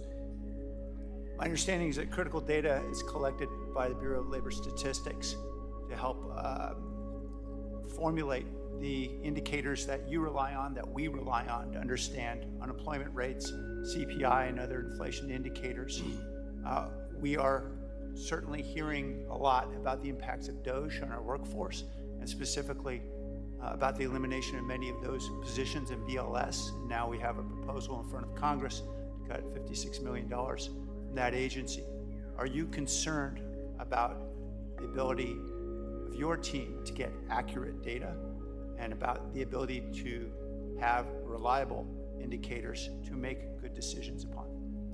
I wouldn't say that I'm concerned about the data today, although clearly there has been a very mild degradation of the scope of the surveys and things like that. But I would say the direction of travel is something I'm concerned about, and that is measuring the U.S. economy carefully and well is a project that's been going on, and we're getting better at it for 100 years and more. And it's really important, not just for the Fed, but for Congress and for businesses, frankly, to know what really is going on in the economy. What's happening? Is growth high? Is it low? And all those sorts of things. So I think it's a smart investment to just continually try to get better at measurement of what's happening in the economy. And I don't like to see that, the kind of stories I'm reading and the idea being that the data is going to become more volatile and less reliable. That'll make it more difficult for the private sector and for you and for us, and I don't like to see that direction. I agree, thank you. I appreciate that it's not your role to comment on the advisability of specific policies, but given your critical role in ensuring price stability and reducing inflation, I have had conversations with, quite recently, just a week ago, with a C-suite executive of a major global retailer who informed me, because I asked, why aren't we seeing the impact of these tariffs and price data yet? And he said, it's coming in the third quarter, because it takes time for tariffs to work their way through. Please let me interrupt this message to remind you that in the beginning of the year, they said it will arrive in May, the second quarter, and it has now not arrived, and they are pushing it to the third quarter. So back to our sponsors from the government. Thank you. What I hear, I happened to meet with an unusually large number of business people in this last FOMC cycle, and that's a typical thing that they'll say, especially the retailers, that what's being sold now was in inventory in February, let's say, and it just isn't showing up yet. So we do expect to show up, tariff inflation to show up more, but I want to be honest, we really don't know how much of that's going to be passed through to the consumers. We just don't know, and we won't know until we see it. It could be lower than we expect, it could be higher. We have to wait and see, which is kind of what we're doing. I appreciate the uncertainty. Another thing he told me that had me very concerned was that often they will increase prices on goods not subjected to tariffs to compensate for the very substantial losses that they have to suffer with the increase of tariffs on relatively price elastic goods. So in other words, necessities will also tend to bear a higher price, even if they're not subjected to tariffs. Is that your understanding of the potential impacts? That very much is something that companies will tell you that they do if they can't. My understanding is that people will take advantage of you if you let them. So these corporations, if they know you guys will accept the prices, they're gonna do it. But then once they realize people will back off, why do you think they've all caved? And finally, so yeah, that's how I view it. Indications in the introduction of the report that the Fed is losing its ability as we see interest rates getting closer and closer to the minimum threshold the ability to stimulate this economy in times of recession. We haven't had a recession, or at least we haven't had an extended recession in a decade and a half. I am particularly concerned now as we are looking at debt that is being considered to be imposed on future generations by this particular bill. Could there be a combination of very high debt and very little room to move in monetary policy that could undermine our ability to respond to the next recession?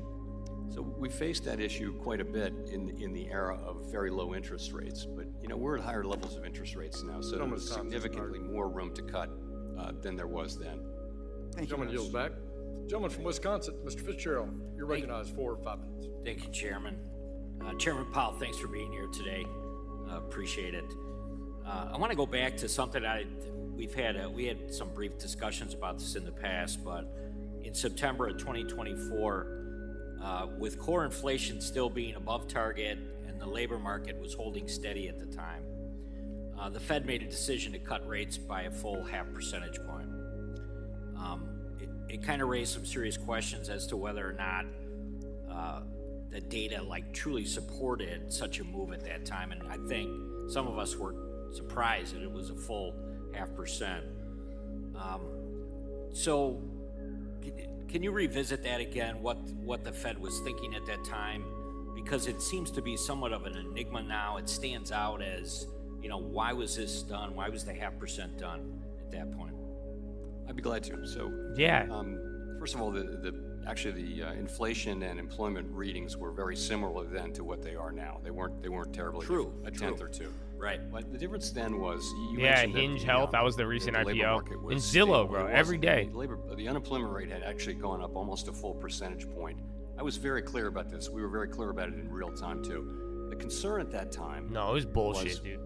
That I would love you if you didn't do that, pal. Hadn't been an experience perfect in the modern era. You fucked it up. The unemployment rate has gone up close to 1%. That hasn't been followed by much higher levels of unemployment and a recession. So we were looking at that and saying, and remember, at the point we're talking about, the federal funds rate was 5.3%, so definitely a very restrictive level. We were the last of the big central banks to cut. So we wanted to make a statement that we were supportive of the labor market and not just inflation. We've been focusing on inflation. Or you were supportive of the presidential candidate? What? It was all about the labor market. Inflation was the same, and so no one talks about the labor market anymore. The rate of change. They talk more about fucking trade. Concerns. And remember, we were being criticized for being late to cut.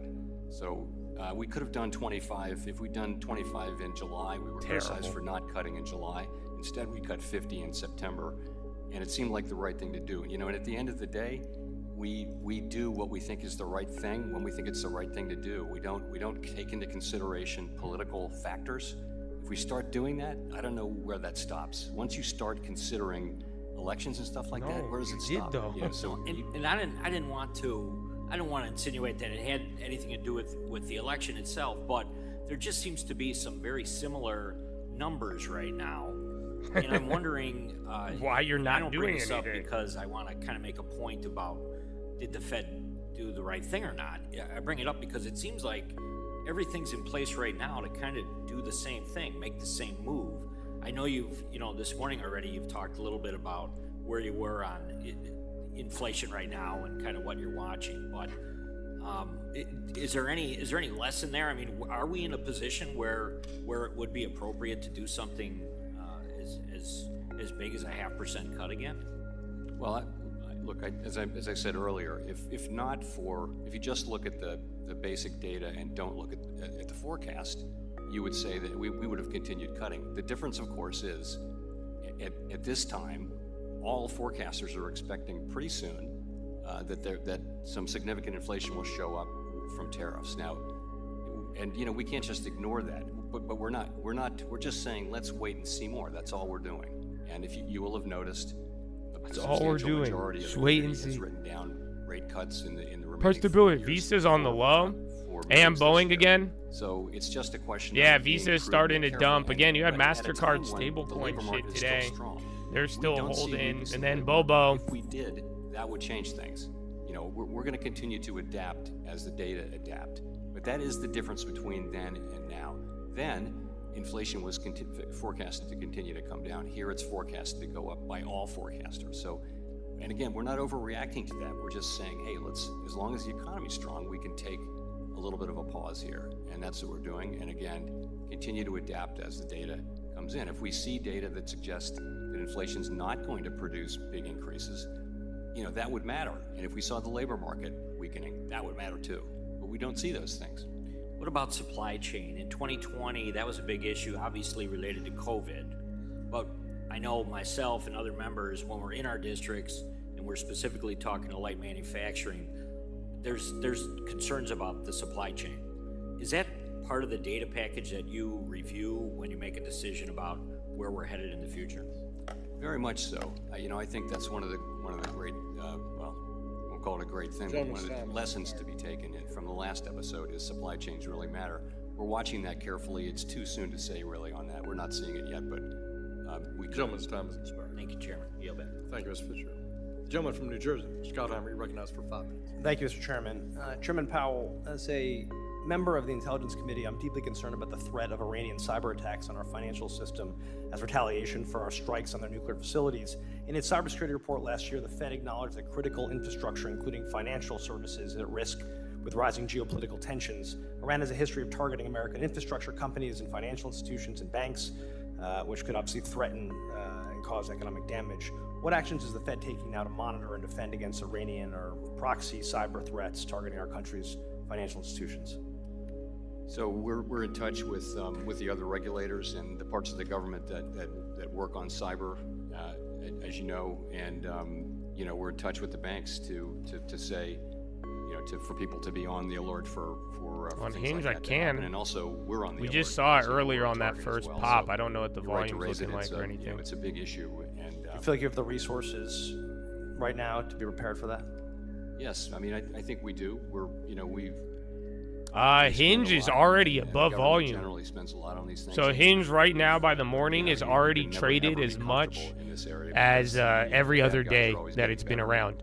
So it's expecting like 3 million in Switching volume. gears, the president and members of his administration. But it doesn't trade a lot. It's have only done recently 798,000. called you out, various name calling for certain decisions you've made. I know that some people worry that the president's Uber bullying again, geez. will impact your decision making. I know you work together, and I know that and respect obviously your independence greatly.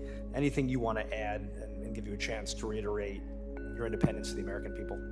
Yeah, I would just say we're focused on one thing, and that is we want to deliver a good economy for the benefit of the American people. That's it. And anything else is kind of a distraction. I don't mean to refer to any particular thing, but we stay focused on that task all the time. We always do what we think is the right thing to do. And, we live with the consequences. And I don't know how else to do the job. Right, so the name calling and the Mr. Too Late and all that stuff, the American people shouldn't worry about that. You're focused on being independent.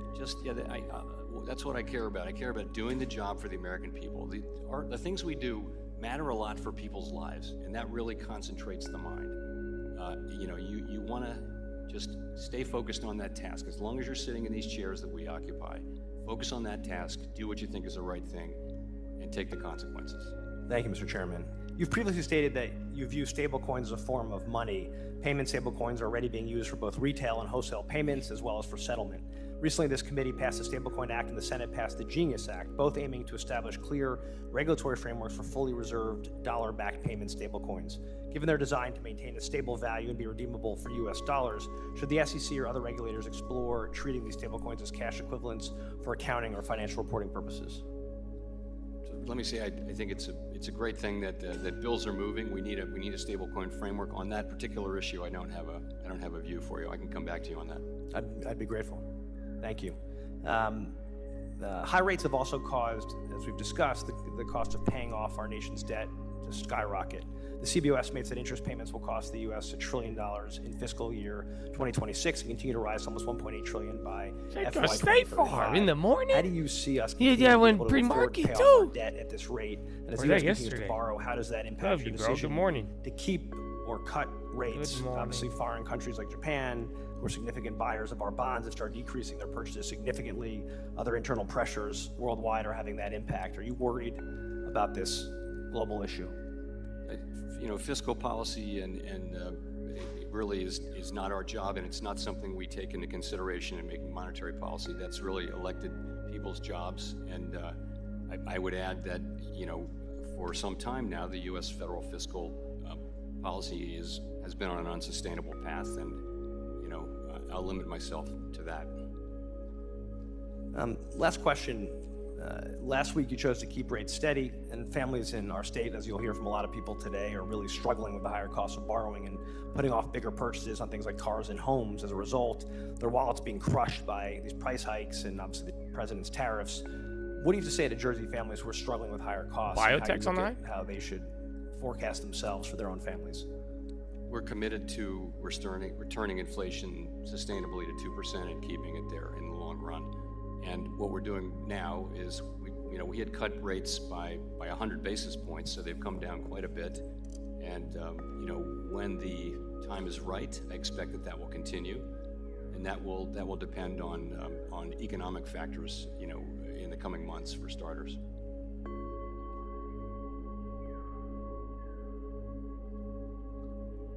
Where'd it go? The fuck? Please hold while we connect your Powell. Yeah. Please monitor for details. Where did it go? That was weird. Which we think are long overdue, Better considering the audio. Fed in 2021 indicated that they would soon put out proposals for reform to the SLR and never actually did. However, our understanding is that the proposal being considered this week will not allow for treasuries to be excluded from the SLR calculation. Secretary Bessent earlier this year had argued that such a change could serve as a boost for banks and their ability to intermediate in the treasury market and could potentially pull treasury yields down 30 to 70 basis points. Chairman Powell, do you agree with the Treasury Secretary's comments on the potential positive impact of SLR reform on the Treasury market, and what is the rationale for not excluding treasuries from the SLR calculation in the proposed rule? So I agree that when the leverage ratio is binding, it discourages banks from undertaking low margin, fairly safe activities such as mediation in the treasury markets. So this should encourage more mediation. I don't have a numerical estimate of how much that would matter, but I do think it would matter. I think it was important. I've supported leverage ratio reform for a very long time, since before 2021. Chairman, in terms of the structure of the thing, I think we're seeking comment on a particular proposal that doesn't involve exclusion, but we're also asking a question about exclusion. Mr. Chairman, considering the Fed temporarily excluded treasuries from the SLR calculation during the COVID pandemic, were you aware of any safety and soundness or financial stability problems that arose as a result of that decision? And if not, why was that relief terminated in 2021? So that was an emergency measure.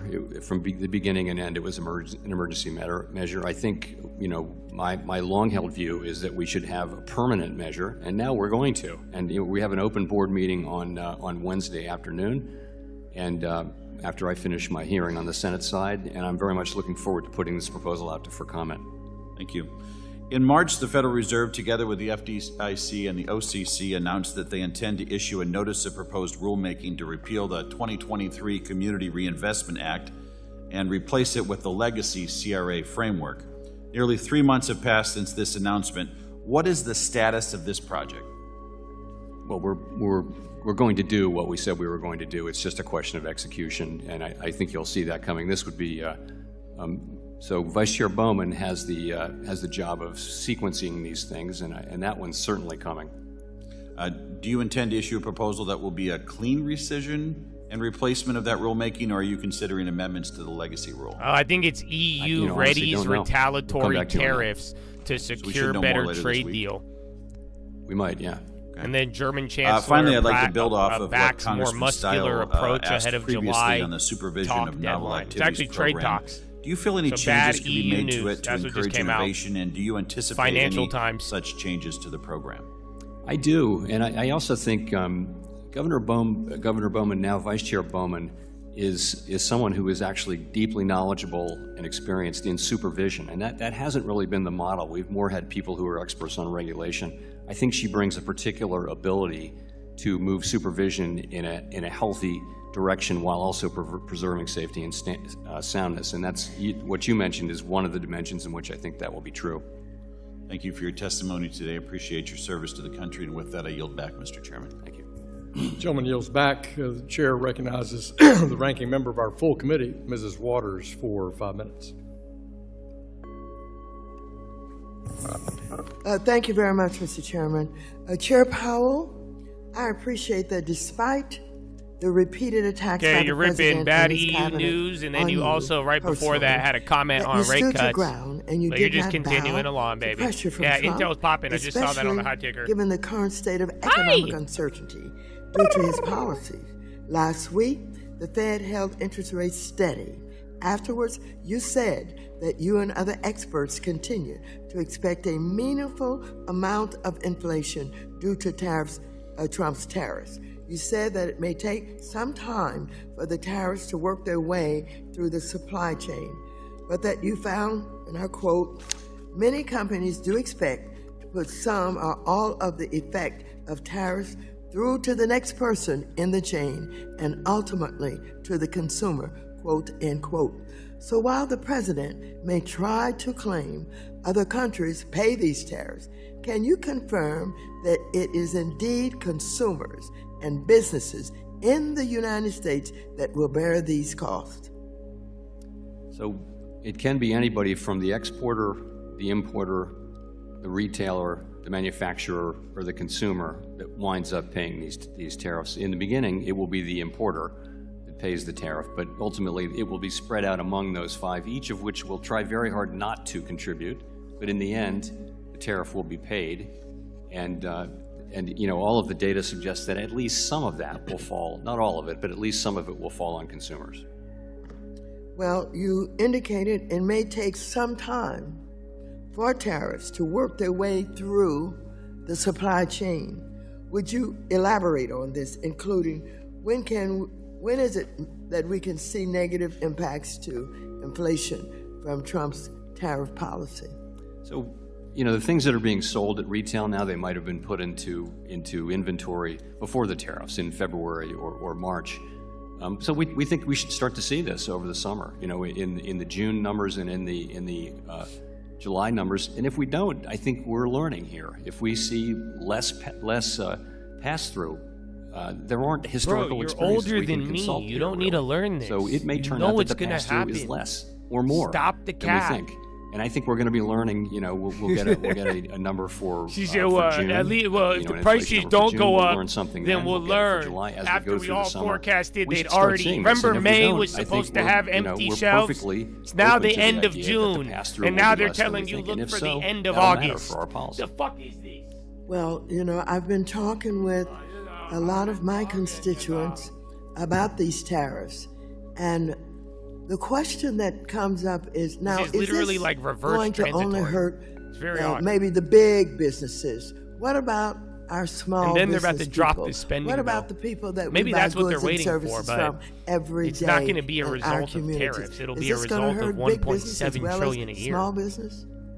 Yes, I mean, I don't think it's Abercrombie I think it will popping. certainly, if you're a smaller company that maybe imports a And single bonds product, following along again. that's a common business model these days. Then you may if your product is tariffed, you may be the one that's affected significantly. Whereas bigger companies have more resources and a more diverse product line. Why do you think you can resist the president basically telling you what to do?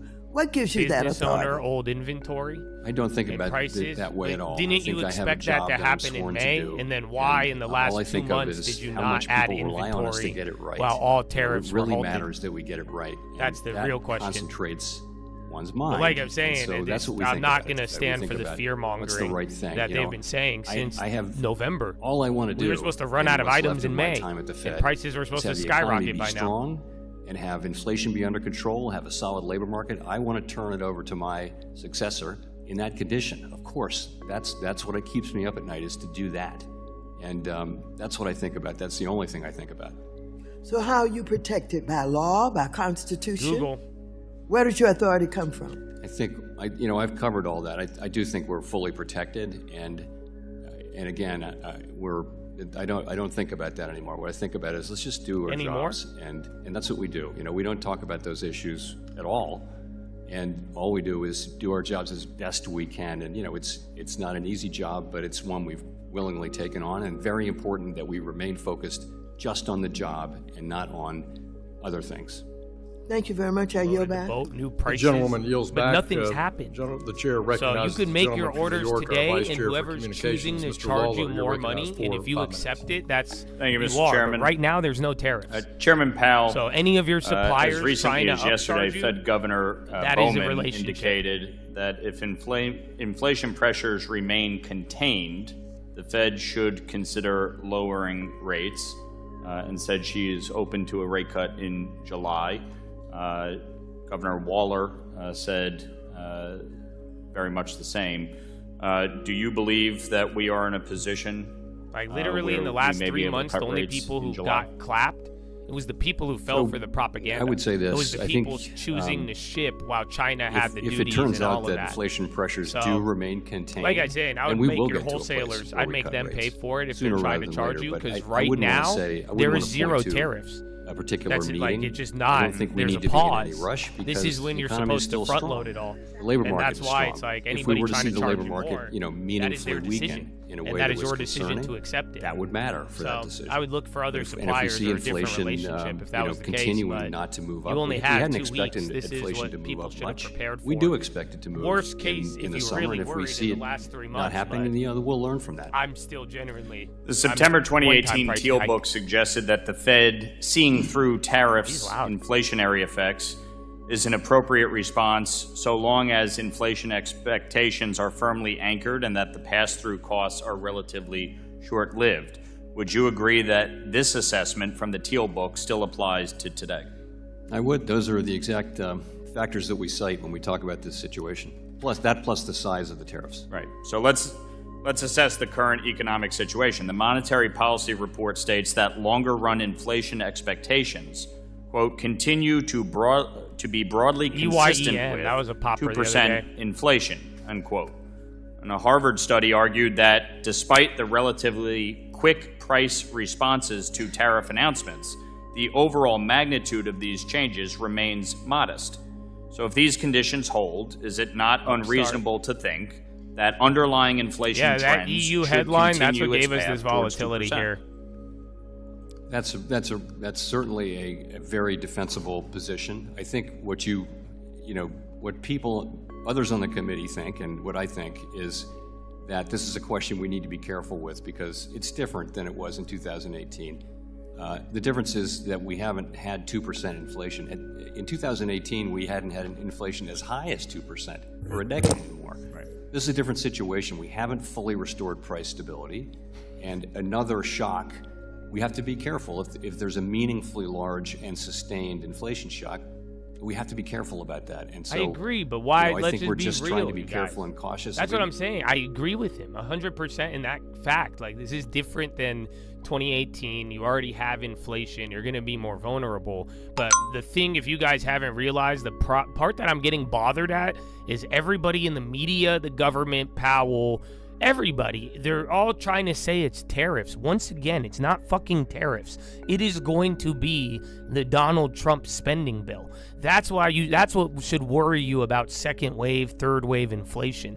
But not that. That's what I'm saying. This whole propaganda to businesses, producers, and saying that it's a supply side. It is supply side, but it's money supply side. It's not goods supply side. I think this is just it's so odd, and I think Powell just doesn't want to step on the government toes, and maybe he doesn't want to say that if in his defense, but like I'm saying, this isn't like all of my little interruptions. I'm telling you, OSG, 3% drop, it's all money supply, but I'm not, again, it's the same thing I was telling you months ago about tariffs. I can't entertain this conversation about goods tariffs, or goods inflation, over tariffs? No, it's going to be money supply. It's going to be July 4th. That I could get behind. If Powell is worried about that, but I would be more receptive if he just said that rather than playing this weird game of blaming Donald Trump's tariffs when we should be blaming Donald Trump's spending bill.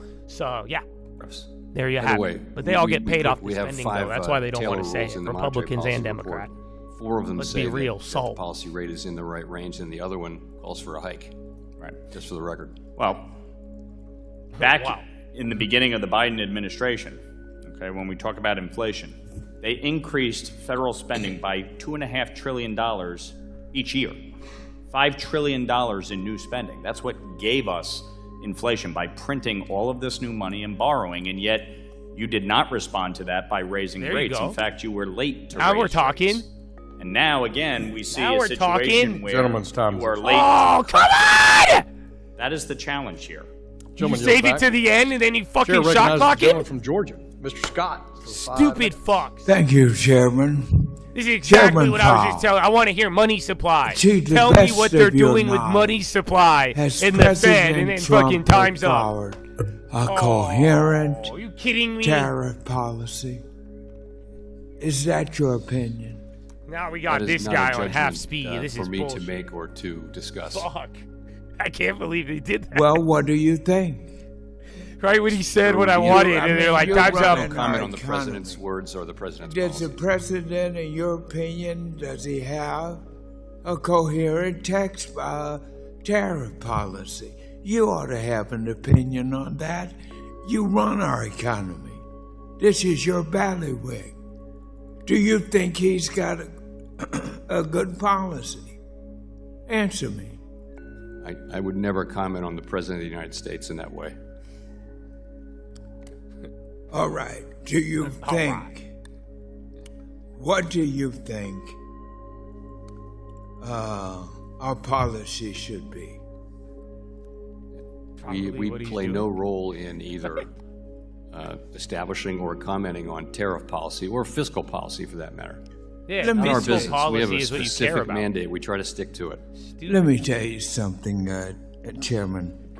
In my state of Georgia, If someone ever I got said, the let me tell you fastest something that growing, slow, I'd be like, oh, God. trade group down there. Let me tell you something, The Josh. Port of Savannah Sit down. Not is we're indeed going our to talk. Let me nation's tell you something. fastest growing party, and it's rising. That's what's going to even happen when we more. get the Colt compound. The You guys are going to cost, get there, and the I'm going to be like, let me tell you expenses. something. I'm going to make you sit Our down. business And you community got to hear is suffering. Josh stories for 3 hours And before I you can want to explore the know property. what you think of our Make you sit tariff down. I'm going to tell policy. you about the Amtrak and shit. I'm going to tell you What everything. do I tell my Let me people? tell you. Come here. Sit What down, do we Chad. tell the American people? Sit down. And you're a good man. You're a good Chad. Let talk to me. All I right. want to know the answer to this question. I want to know how you feel. This whole tariff question. It's a tax increase. Marcus, can you It's sample that? running people Sample that out one of quote right there. business. She's What like, do I you just think got a about question. I just want to Give me know how some you sort of feel. answer. I want that on a track. Do you think Somebody sample that, anything please. About That's our a great tariff intro. policy? That's a great intro. Don't I'm just feel telling you. You have a responsibility. And then OSG still dumping, whatever that was. Are you afraid of President Donald Trump? Why don't you deal with this? Because our economy are suffering in a mighty bad way. And I've got to represent my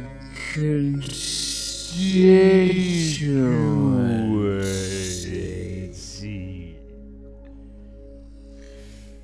And they are. Let's take Georgia's understanding of that. Honestly, this is just not our How role. did We- he we not are- run we are out of not time? a, And then the guy with the monetary institute policy that question comments did. on or analyzes How is he not running out of decisions that time? the president makes, I feel like I've been. or the things that he runs for office on and is elected on, and then does. that's just completely out of our lane. It's really inappropriate for me to have any comment on that. I'm sorry to say, Mr. Scott.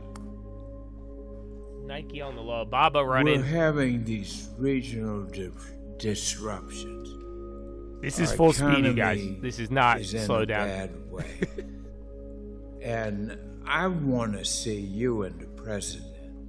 You got to get together on this. We got pecans in Georgia. We got peanuts. We run the biggest group. We got the fastest growing trade mechanism in the Savannah Port Authority. We're crushed in Georgia. I love Georgia. My business I'm a big folks fan are of coming Georgia, to actually. me That's on what it. sucks. I can't believe this your boy, because I love Georgia. What do I You guys tell know that? them? I love Georgia. Shout out Trapper, the baby. Fed chairman I love Georgia. feels about That was one of the places in their America that, experience. contrary to popular belief, I loved Experience it. in I this enjoyed Atlanta. I enjoyed the think, country. I we- loved all of Georgia. I think It's a we good need place. to get you and the So I president feel. together. Gentleman's time has expired. Appreciate the gentleman from Georgia. Gentlewoman from Florida, Ms. Salazar, is recognized for 5 minutes. Hi, thank you very much for being here. Appreciate your time. And my name is Maria Salazar. I represent the city of Miami. Which is, one of the cities most composed of Hispanic Americans and people that adore living the American dream. So, putting that into context, I wanted to ask you a few questions about the labor force. We agree with what the President Trump is doing, or what the administration is doing in deporting illegals, criminal illegals. We do not want Trenderagua. We don't really want people who have committed any type of crime. Trump, even both more Israel and importantly. Iran wanted to stop the war And, equally. It was my great honor to destroy But we all the do nuclear know that facilities unfortunately what's and then happening stop right the now war. after Truth 6 months Social. of being Mr. President It was my in great office, honor to that we're destroy losing all of thousands their and puny, thousands of puny workers. facilities. What the ICE leadership has Now we called can have collateral peace. damage. Peace. And most of those people are working in 3 main sectors: construction, hospitality, and agriculture. Even the president said the other day in a tweet IRM on the high. that he understands that those hands are needed. We're talking about 15% of the economy: construction, hospitality, and agriculture. So my question to you is, what is the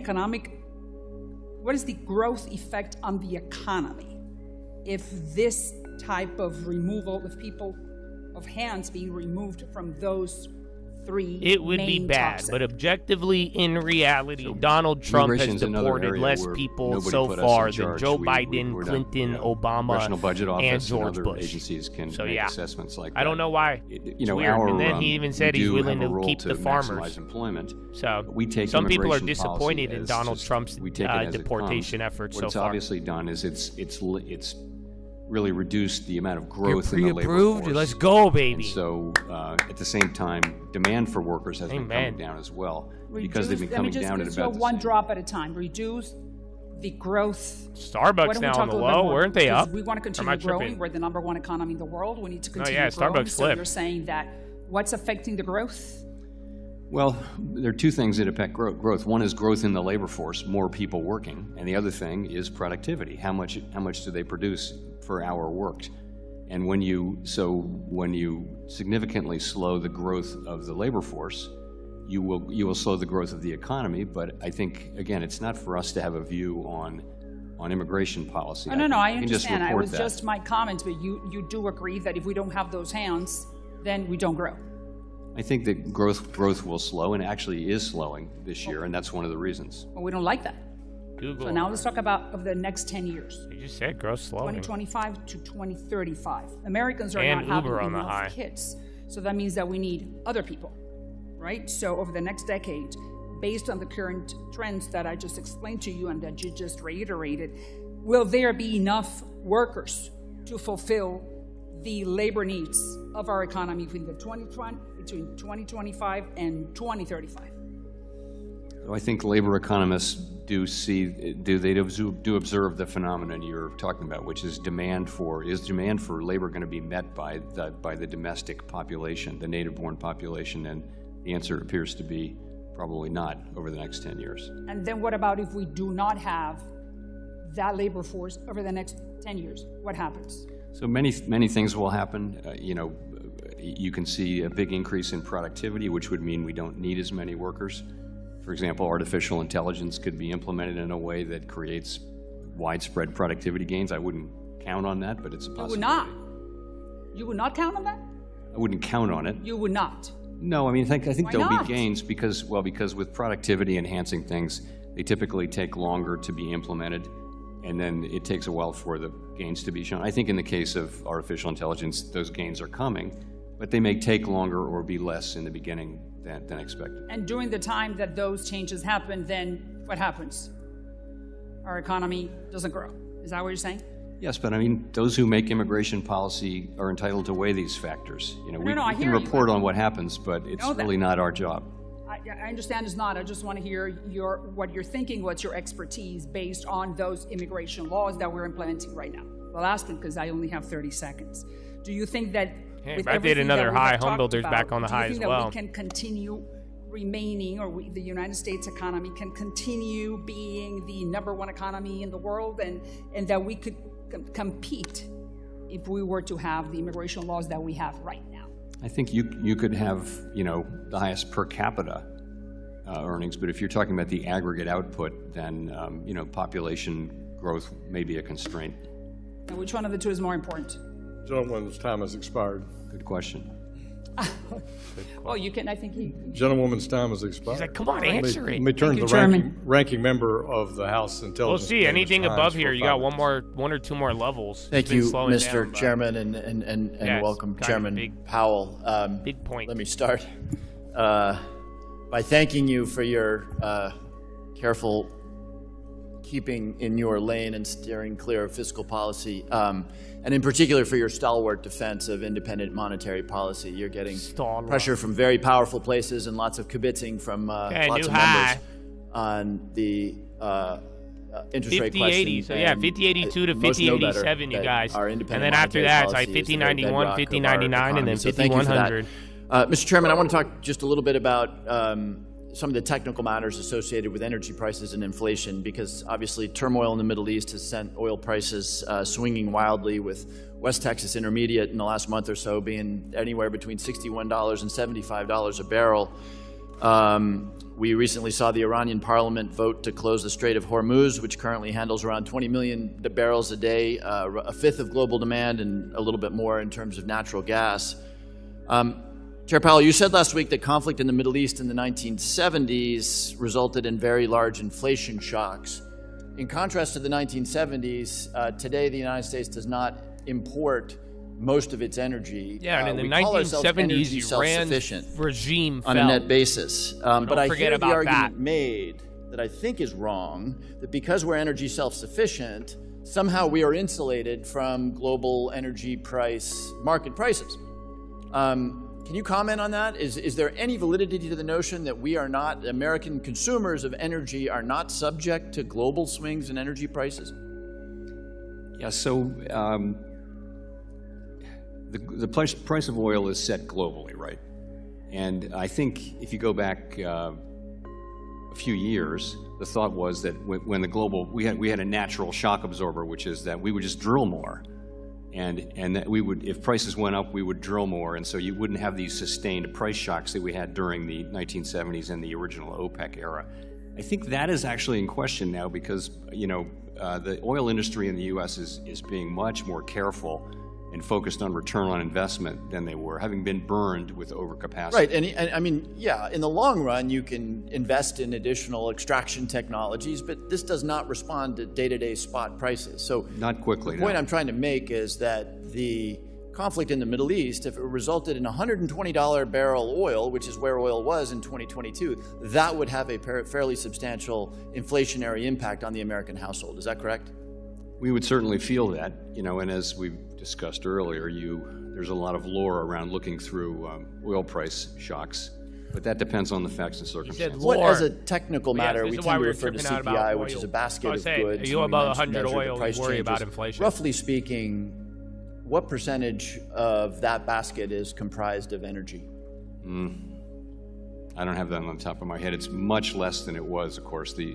And oil consumption is much less than it was in the 70s as a percent of GDP. But energy includes natural gas and gasoline, and that's it's a meaningful portion of the. Yes, although of course we have more natural gas than we have so much natural gas, so that'll always be there for us. So none of us can predict what's going to happen in the Middle East in an hour, much less in a week or a month or a year. But as a technical matter, at what price for a barrel of oil does the American household begin to feel inflationary effects? So we're at $75 a barrel roughly right now. At what price point does the American household begin to feel some inflationary effects? I don't want to throw out a number. I think we're frankly, it's too early to say that something like that's going to happen, and I know you know that. But I wouldn't want to throw out a specific number. If prices went up materially, people would feel that. Okay. Again, I think if I look at the data here, WTI per barrel about $120 in 2022. That could be a buyout. What I don't your know if there's any models good contracts suggest would occur to inflation, and how would it influence the Fed's thinking? Should we be back at $120 I got one. a barrel? Amba. Chip let's just say designer there's a said big to price explore spike sale. in I that haven't range. confirmed. So, we would look That's at that. on the wire, and we would Amba. ask ourselves, look at seeking the an overall offer. situation, I got we would one ask plate ourselves, for like should we 10 react to cents. that? So, for I was trying to get a during bunch of what them. we It call only the filled Arab me on like Spring, one. Back in the early teens, oil prices went up a lot, and that went into the price. All right, I got another one. And there was a discussion, and But I think the right Amba, answer is buyout. to look through that. We got it, The question baby, you'd be within asking seconds. yourself, because by the time You heard it react, here first. the price comes back down. I think the question today would be, is the situation different, and what would be the implications of those differences? Gentleman's time has expired. I thank the gentleman from Connecticut. Chair recognizes the gentleman from North Carolina. Mr. Moore, you're recognized for 5 minutes. Thank you, Mr. Chairman. Chairman Powell, I want to touch on international standard-setting bodies like baby, we got a hitter. Basel Committee on Banking Supervision. We got a hitter. Their goal is to promote better harmonization Yep, for global 1,700% already. Regulatory standards.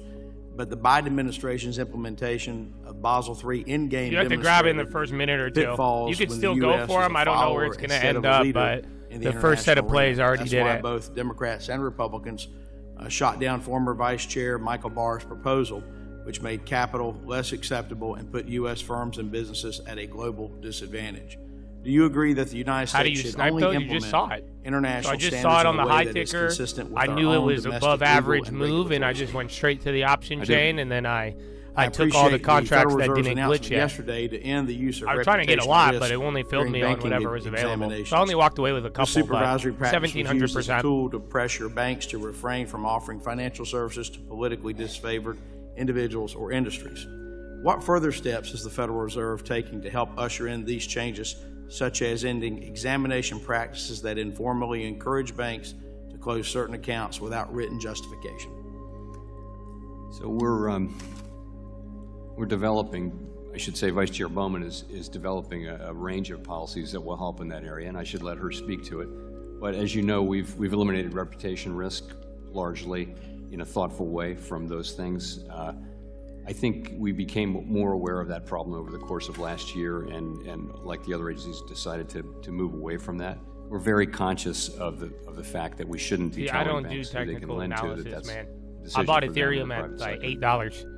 But I like Ethereum. How are you it's just been ensuring, though, that like, the underperforming. frontline examiners And yeah, don't post are your plays. aligned with this new Thank you. direction and not continuing with any past practices? Play was Amberella. You know, I mean, don't worry about the play. It was the news. Again, I they're will say, exploring a that sale. is We the caught ultimate that within question seconds. will and I think they will. And I think as a former bank examiner, Vice Chair Bowman is actually very well positioned to engage with supervisors and in a way that someone with experience can do successfully. Whereas if you don't have that experience, I think it might be harder. Thank you. Secretary Bessent recently announced a drive to change the culture of supervision through improvements to examination procedures, enhanced monitoring of examiners' compliance, Yes, sir. At the with those high. procedures, and more So let's see, realistic Visa's still at the processes low. for appealing Amberella's still supervisory working up. findings. That includes defining unsafe and unsound by rule using more objective measures rooted in financial risk. Do you support this initiative, and will we be seeing Visas, further rule changes ACHR, ELF on at the Federal low. Reserve to achieve this? They're kind of dumping. I like the sound of all that. I will say on issues supervision. Vice Chair Bowman has, significant No, I don't know if authority, and anything also on Ambarella. She's got the background and the understanding. Let me double check. I just got First it thing I cheap. would do is I would ask her what she thinks about that. Just sort of a changing direction on a couple of questions. During the volatility in the Treasury markets last April, some have speculated that foreign investors were Yeah, no dumping price, Treasury exploring sale. securities. Since then, Bloomberg. the recent data has showed that foreign investors' holding of U.S. Treasuries held close to a record high in April. Does this data show Damn, that Baba, Treasury's China the safe whole haven time. status and Watching the for dollar's a year, global decided reserve to join. currency Let's go, status baby. remain strong I hope there's a while the long term. administration And we conducts get trade long term. negotiations? I would say yes to that. I think we need to be careful about these narratives that pop up quickly. I mean, we're the world's reserve currency and the world's greatest democracy, and I think the dollar and is always going to be, for a long time, it's going to be the reserve currency and the place where people want to be. Let me ask you this. Do you believe there's a possibility that Treasury markets will crack, just as Jamie Dimon has recently warned at the Reagan National Economic Forum? I don't want to say things like that. I don't think that's something that's happening. Treasury markets are functioning well and normally, and they did function through a period of pretty substantial stress. And as you pointed out, Mr. Moore, that they're focusing well now. Thank you. With that, I yield back. And actually, if Ms. Salazar is still here, I'll give her my remaining time. If not, I yield back, Mr. Chair. Oh, yeah. Gentleman yields back. Give her the time. Chair recognizes Ms. Williams of Georgia. You're recognized for 5 minutes. Yeah, we Thank you, did, dude. I Mr. was Chairman, saying, the and China thank you, stuff Chairman was Powell, like for really being popping here. off in the It's morning. been a while and then since it I've had the continued. opportunity to ask questions sitting at the bottom of the room, but I am happy to have this conversation today because the last time we talked, last July, I mentioned that combating economic inequality is a critical part of the Fed's dual mandate, and that is something that I am deeply, deeply interested in. Back then, we were talking about how we can get everyone in our economy to have the opportunity to contribute to their fullest potential, because that's how we get our economy firing on all cylinders and work to continue to close the racial wealth gap, which my home city of Atlanta continues to lead the nation in. That seems like such a far cry from where we are today, almost a year later. Forget our economy firing on all cylinders. Now our economy and our nation seem to just be on fire. We're looking at tariffs that are raising the prices of groceries, fuel, housing, and everyday goods. Chairman Powell, I get feedback every time I'm in a hearing about my nails because I like to get my nails done. And my nail tech told me about the increase in cost of so many of the different products that would be used just for me to get my manicure monthly, because tariffs are frightening so many of our small businesses, which we know are the backbone of our economy, and so it's hurting my community in Atlanta. Why do we only have anecdotes? It doesn't seem like our president and my Republican colleagues are really interested in making sure that our economy fires on all economies, on all cylinders, as long as billionaires continue to get richer, because that's what we've seen, and all of the gutting that has been done to the federal government. And Chairman Powell, I'm sure that this is coming to your department as well. With the recent events that we've seen, we know that it is very dangerous to gut the federal government, agencies that we depend on, and politicizing the work of agencies such as yours. Chairman Powell, this current president has tried to reclassify tens of thousands of non-political public servants just to make it easier to fire them. And that includes people who have served in Democratic and Republican administrations. It even includes people who serve in independent agencies just like yours. Chair Powell, as a chair who our current and previous president routinely has threatened to fire, I think I just heard something on CNN today while you were here testifying. But what effect has this policy had on the career civil servants in your agency? And are these threats making it easier or harder for the Fed to do monetary policy? They're having no effect. We're doing our jobs.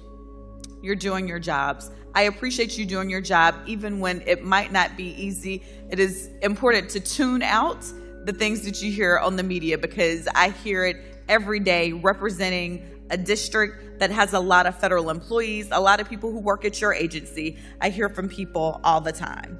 Thank you so much. I agree. And not only do I have thousands of federal employees in my district, but my district has one of the widest racial wealth gaps in the country. Much of that has to do with our worsening housing crisis. And unfortunately, as we've seen with the past 6 months, this administration has been focused on this big billionaire bailout bill, gutting HUD, and releasing a budget that does not help the supply of fair and affordable housing nationwide. Now we've heard the president talk about having the power to control interest rates. In your opinion, Chairman Powell, what would you expect the effects would be on the housing market if the president were to lower interest rates without addressing the housing supply crisis nationwide? Sorry, if he were to what? If the president, the president has talked about having the power to control interest rates. In your opinion, what would you expect the effects would be on the housing market if the president were to lower interest rates without addressing the housing supply crisis nationwide? Honestly, it's not our job to speculate on things the president might do. Excuse me. So what impact do interest rates have on housing access? Over the long run, they don't really affect housing supply. Assuming that rates will go up and down. They don't care about constituents. Well, not on the supply. If you cared about people getting houses, you wouldn't grill Powell about interest rates. Because even when interest rates were low, I remember my first house, nobody in my family could qualify. Yeah, welcome to reality. It has nothing to do with interest rates. It has everything to do with qualifications, Dodd-Frank, all of that shit. But I hope you guys realize they have brought up real estate and housing inflation way more than any other conversation, you guys. We haven't heard this in a while, and it's weird that this has become the primary focus. You might start to hear about it then a little bit more. Specifically focused on my district in Atlanta where it is so prevalent. Thank you so much. Gentlewoman's time has expired. The gentleman from Indiana, Mr. Stutzman, is recognized for 5 minutes.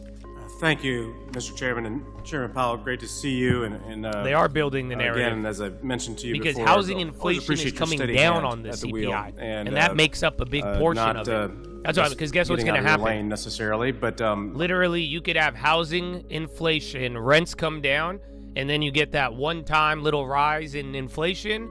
Guess what's going to happen? Nothing. It's going to net each other out. Your houses get cheaper, your goods go up a little bit for 6 months, and then it balances out.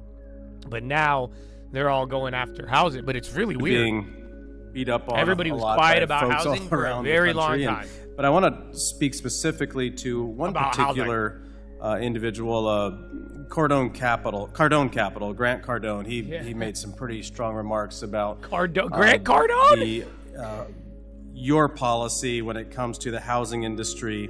And he said, that's why you have 500,000 more homes listed than buyers for those homes. When the rates come down, prices will also come down with it because you'll have more supply in the marketplace, and supply is what controls prices. He went on to say that interest rates do not control prices, and he explained that lower rates could stimulate activity in the market, and activity is what makes the economy work. And I agree with his comments, overall, but I believe, as you said earlier, the economy seems stable. And I would agree with that coming from an ag and manufacturing area. It's not booming yet, but I believe most people are optimistic that the good times are coming and that the structure is set and in place. But when it comes to housing, it seems like that's where a lot of Americans I don't know why he quoted Grant Cardone. They've had because Grant Cardone just said that. Remember I told you guys that stat about more houses for sale than buyers? 3% first time that's happened into 4.5, 5. I don't know why he brought up the Grant Cardone shout out. Interest rate. Thoughts on addressing housing, because their prices are up for sure, but people aren't. There's no activity. There's the velocity is very slow. Would you like to comment on any of that? Sure. So we see the same thing you do in the housing market. It's tough. There's not people are locked in. They can't afford to get out of their house because the cost. Bro, real estate. This is fascinating. Higher price. I was not expecting this much real estate talk today. The best thing we can do, though, is to get inflation sustainably down to 2% and have it stay there over a long period of time. And that is really what we can offer to them. And I think so. If you go back to the beginning of the pandemic, when we cut to zero and we did all those programs, we really saved the housing industry because they're the front line for interest rates. At a time like this, when rates are, I would say modestly restrictive, not even moderately, but modestly restrictive, they feel it, and their Google. customers feel it. We understand that, but we only have one tool for the whole economy, not just for housing. So it's something we consider, but we have to consider the bigger picture. And I do think in the medium term, as rates come down, you'll see normalization in housing. Of course, there'll still be a national housing shortage. I don't know about your district, but yeah, no, there's a shortage. Yeah. I mean, considering the macroeconomics of interest rates, I mean, how much consideration do you take housing into that decision as you address interest rates? You know, we're always briefed on it. We always talk about it. Dude, we always imagine look at it, but at the end of if the day, everybody just asked it's the these big questions 3 US years economy, ago. the whole aggregate thing that matters. That's why I'm like, what? We also talk about the agricultural economy a lot as well. Dude, but right ultimately, and questions, manufacturing, wrong it's time. got to be the whole. This is so weird. And, Everything, not every any one criticism, particular they're like, oh, is this what you voted for? Why didn't you say it 4 years ago? It is hard for American Real families estate, to why didn't we make say that this move 3-4 and years they're ago? Stuck. And so I would just This is amazing. highly consider, ask you to consider that piece of it, because when Americans can't move and S&P, Americans hit one. can't upgrade or move laterally, Bitcoin even, red. It really keeps the economy kind of holds the economy back a bit when Americans don't have that. But again, I want to say thank you, because you have a tough job, but I haven't heard from anyone in my district asking interest rates to go up. So I'll just pass that along from because you guys don't remember. With that, Mr. You guys don't remember how they all look down. And remember, last time we heard this meeting, they kept asking whatever their sponsors told them to ask. So for some reason, all the sponsors wanted them to talk about real estate today, because that didn't happen, bro. Any of the other times we listened, bro, you barely. I would always say, what happened to Supercore? You guys don't remember Supercore was core inflation excluding housing, because housing kept raising inflation, and then they're like, let's just ignore it. And then all of a sudden now it's coming back as inflation in housing is now helping inflation. Now all of them are asking this question. Yeah, it's a new script, bro. All of them have a question to ask about housing crisis, rates, constituents, housing supply, my nail tech, tie it back into housing. Do you know what I'm saying? This farmers, tie it back into housing. Whatever it is, tie it back into housing. The government bill, tie it back into housing. Why? That's my question. Out of nowhere, they're all of a sudden bringing this up today. A child? Be happy about, because it reflected what you had to do to Where the address fuck does baby inflation. come from? You know, when I think about the conversation. Look at the we've screen. had, There's a baby. I mean, going through the global pandemic and the economic fallout. You got more and hair how, than me. We had to infuse money throughout our country to keep our services afloat, our businesses afloat. And while we suffered from inflation like the rest of the world, we had the quickest, strongest recovery. We were leading the globe. And so much of that was because of your leadership. And so when I think about what this position means, how important it is that there is independence, what are your biggest concerns about a potential successor that doesn't prioritize that and wants to do what is politically asked of them versus what they need to do for the country? And what are their long-term repercussions if you're not acting on addressing the economic uncertainties and trying to address inflation in this position? So I wouldn't speculate on that, but I would say, the credibility on the Fed on price stability is very, very important. People believe that we will bring inflation back down to 2% over time, and once if they really do believe it and it's true, then that'll have big effects on not just short-term rates but long-term rates. If that were to be called into question, then you'd see long-term rates go up. I mean, that credibility once lost is very expensive to regain, is what the historical record says. So I just think I think people should understand that credibility on inflation is hard won and something we need to constantly tend. And that's what we're doing with our current policy, is just being careful with potential inflation risks. We haven't overreacted. In fact, we haven't reacted at all. But we're being a little bit careful about that set of questions as we decide what to do next. I'm gonna go pee. 8:45. Thank you for bringing that up. As we look at where we were, how follow far me on we've Instagram come, at the Trading our Fraternity. economy, Real cold things news were on starting Twitter. to stabilize, and we were starting to finally see a relief on the interest rates. They were starting to go down. Now they're holding steady. Can you talk about why the instability? When we look at tariffs around the increase in the deficit by the proposed big ugly bill that is being brought through Congress right now, and increasing our debt by trillions of dollars, and having our credit downgraded again because we are increasing our deficit. So with this economic uncertainty, where we were going, we were on the way down for reducing our rates, and now we have to hold steady to address the instability. Is that correct? I'm sorry, could you just briefly restate your question there? I apologize. Yes, I'm going to do this the best I can with with Sam here. That with our having to address inflation, as we've started to see it, you were able to decrease the rates. We were starting to go down a little bit. We were seeing that our economy was finally in a solid place. Prices were starting to go down. And now, with the economic uncertainty, we're starting to see that you had to hold steady, whereas everyone was projecting before this administration came in with these changes that it was going to continue to go down. Can you talk about why you have had to choose to hold steady on the interest rates? So we just, we stick to what we're assigned to do, which is maximum employment and price stability. We don't have opinions on fiscal policy or trade policy or immigration policy or any one of another, or regulation policy, other than that we have our regulatory responsibilities. And so we take what comes as it comes. And,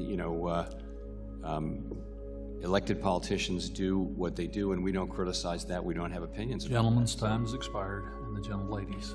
Thank you, and thank you, Sam. Chair now recognizes the gentlewoman from Texas, Mrs. De La Cruz, for 5 minutes. Thank you so much, and thank you, Chair Powell, for being here with us today. I am Congresswoman Monica De La Cruz, and I am from deep South Texas, a largely Hispanic district, a rural community right there on the border of Texas and Mexico. I serve as the Vice Chair for Housing and Insurance Subcommittee, and it's difficult for families right now to afford a home on an average paycheck. I'm committed to finding affordable housing solutions for the people in my community, but I think they just watched us beat Google, and now they're trying to pick up on our notes that are resonating with the people. Because another housing question! Y'all ignored it for fucking half a decade! To what extent does the Federal Reserve believe its balance sheet policy, particularly the runoff of MBS holdings, is contributing to this widening, and how does that factor into a broader assessment of financial conditions? Bro, last time when housing was an issue affecting the poor communities, y'all created Supercore. And y'all said, no, ignore it. Look at inflation besides housing because it's going to come down. And now 4 years later, after the homeboy keeps rates this high, y'all want to keep bringing up affordable housing? Dude, I agree. We need to fix it and change it. But that being said, supporting this policy is an entirely different topic. Weird, if the Federal Reserve focuses on issues outside everybody its over, and now they're like, yeah, we got to do something about it. What do you mean? Mistakes. How can you ensure that no other climate policy work is being done at the Federal Reserve? This is ridiculous. So it is a big risk to our independence if we were to stray. We've never heard every question where we come back to housing. Part of our mandate, and I would agree that crazy. Last time it was about tariffs, or it was about Powell getting fired. We really, you know what I'm saying? Like I said, whatever questions they want you to ask, or the sponsors. This time it's housing. All we did was one piece of guidance, and then we ran one. We'll see what happens tomorrow with the House. By the way, didn't find anything. Or the Senate. I think you don't look to us to try to take on a bigger role. This is weird, or really bro. Play any role. This is weird. In climate, which I personally think is an important issue, and one that needs to be dealt with by elected officials. And for bank regulators just to step in and take that on without a mandate from Congress is not a good idea. It's not a good solution, and it's not a good way to remain independent. Reclaiming my time, what kind of climate guidance did you make? So for just the big banks, I believe, the only thing is that if the bill makes housing go up because there's about to be a fuck ton of money, to have and then a housing goes up crazy, or they're just going to use this to blame Trump. But like I'm saying, you should have blamed the other $4 trillion that got us here. We're looking at pulling but back. It's very odd. Very odd, you guys. I was not expecting this today. Even Bill Pulte already tweeted exactly what I told you. I was like, dude, why are they talking about housing? Is that correct? But yeah, this is all about housing, and it's very late. This isn't like this would have been a very good conversation a while ago. But now it's like with rates and another spending bill, it's just what is assets to lose value. This is very weird. And that if banks are lending to in those areas or to those industries, then they should at least be able to measure. It didn't ban anybody from doing anything. It wasn't prescriptive. At the same time, you have the feeling that the side effect of it would be to discourage lending, and we don't want that to be the case, so that's why we're looking at it. Well, it does sound like that is policy that is based on political agenda. And when it comes to banking, I wonder what the one it should not be based on political agenda, but instead on facts such as credit, facts as good monetary policy. So I would have to disagree with you on the fact that the Federal Reserve stayed outside of political agendas. When it comes to climate change, that is a political agenda, and I would have to disagree with you on that. Thank you. I yield back. Gentlelady yields back. The chair now recognizes the gentleman from California. Mr. Sherman is also ranking member of the Capital Markets Subcommittee for 5 minutes. Real estate question? We don't notice good bank regulation. Things just go smooth. Of inadequate bank regulation, where we lost 3 banks. There was a proposal that passed the House that would have cut the pay rate of your bank inspectors and regulators down to 70% of the rate paid at FDIC. So you would have been the HD, JD, 70% China, of what Walmart, the other CRM. major bank regulation. Yeah, and you're still been melting up all day. I know you've announced things about headcount, but I'm focusing here on just the rate of pay. Fortunately, we were saved by not Superman, but Superwoman, Elizabeth McDonough, the Senate parliamentarian. But what effect would it have had on our ability to have good bank regulation if you had to go to all the folks in doing bank regulation at the Fed and say that their pay is going to be cut to 70% of the rate of pay over at the FDIC? Would have made it harder for us to attract or to Dexcom pop 1.8. Also would have knocked down. Yeah, that one's had a lot of we've false had for pops, 90 but years, be on watch. which is a sort of Dexcom, moat. Baidu, allows JD, us Baba to, still to take care of HR issues on our own without Congress. Gotcha. I've got a couple of questions I'd ask you to respond for in the record. The first is Section 899 of the big ugly bill, big beautiful bill, whatever you want to call it, enforcement of remedies against unfair foreign taxes. What this does is it imposes a tax on those residents of about 24 foreign countries should they invest in the United States, including in our treasuries. And we're trying to attract capital from abroad.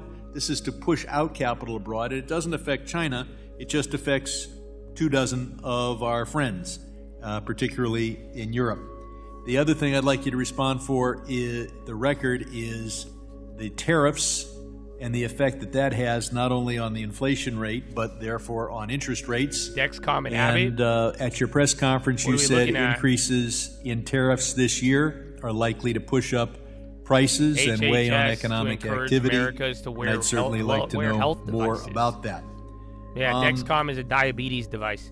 The Treasury has Abbott our does heart reserves, pacemakers. but you also have a liquidity fund, which I believe involves buying and selling foreign currencies.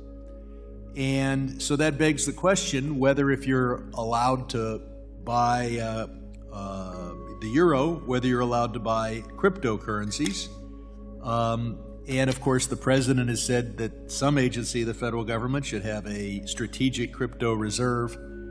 Do you or your successors have the legal right to take assets of the Fed and buy Bitcoin or Trump coin? No, we don't, and we do not seek this authority. I hope very much that your successor is not someone who tries to stretch existing statutes and come to an opposite answer. Michael Saylor's just like, oh, I like your tie. I'd like to focus sir. a little bit Great tie. on I love your tie. when you came before our committee last, I guess, in February. I asked you if you would take a holistic look at bank capital requirements, including the risk-based capital ratios like Basel III Endgame and stress testing, to make sure that you don't have a contraction in the ability to provide credit to Main Street businesses, and you said you would do that.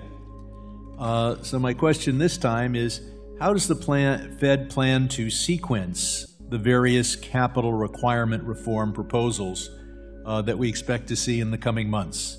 In what order will you proceed with reforms on Whoa, Abby and Dex, they're Basel going III crazy off of risk, that. Capital, leverage I didn't think it was ratio, gonna stress do that. testing, and the GSIB service charge, knowing that these have interactive effects? Can you tell us what the sequence will be?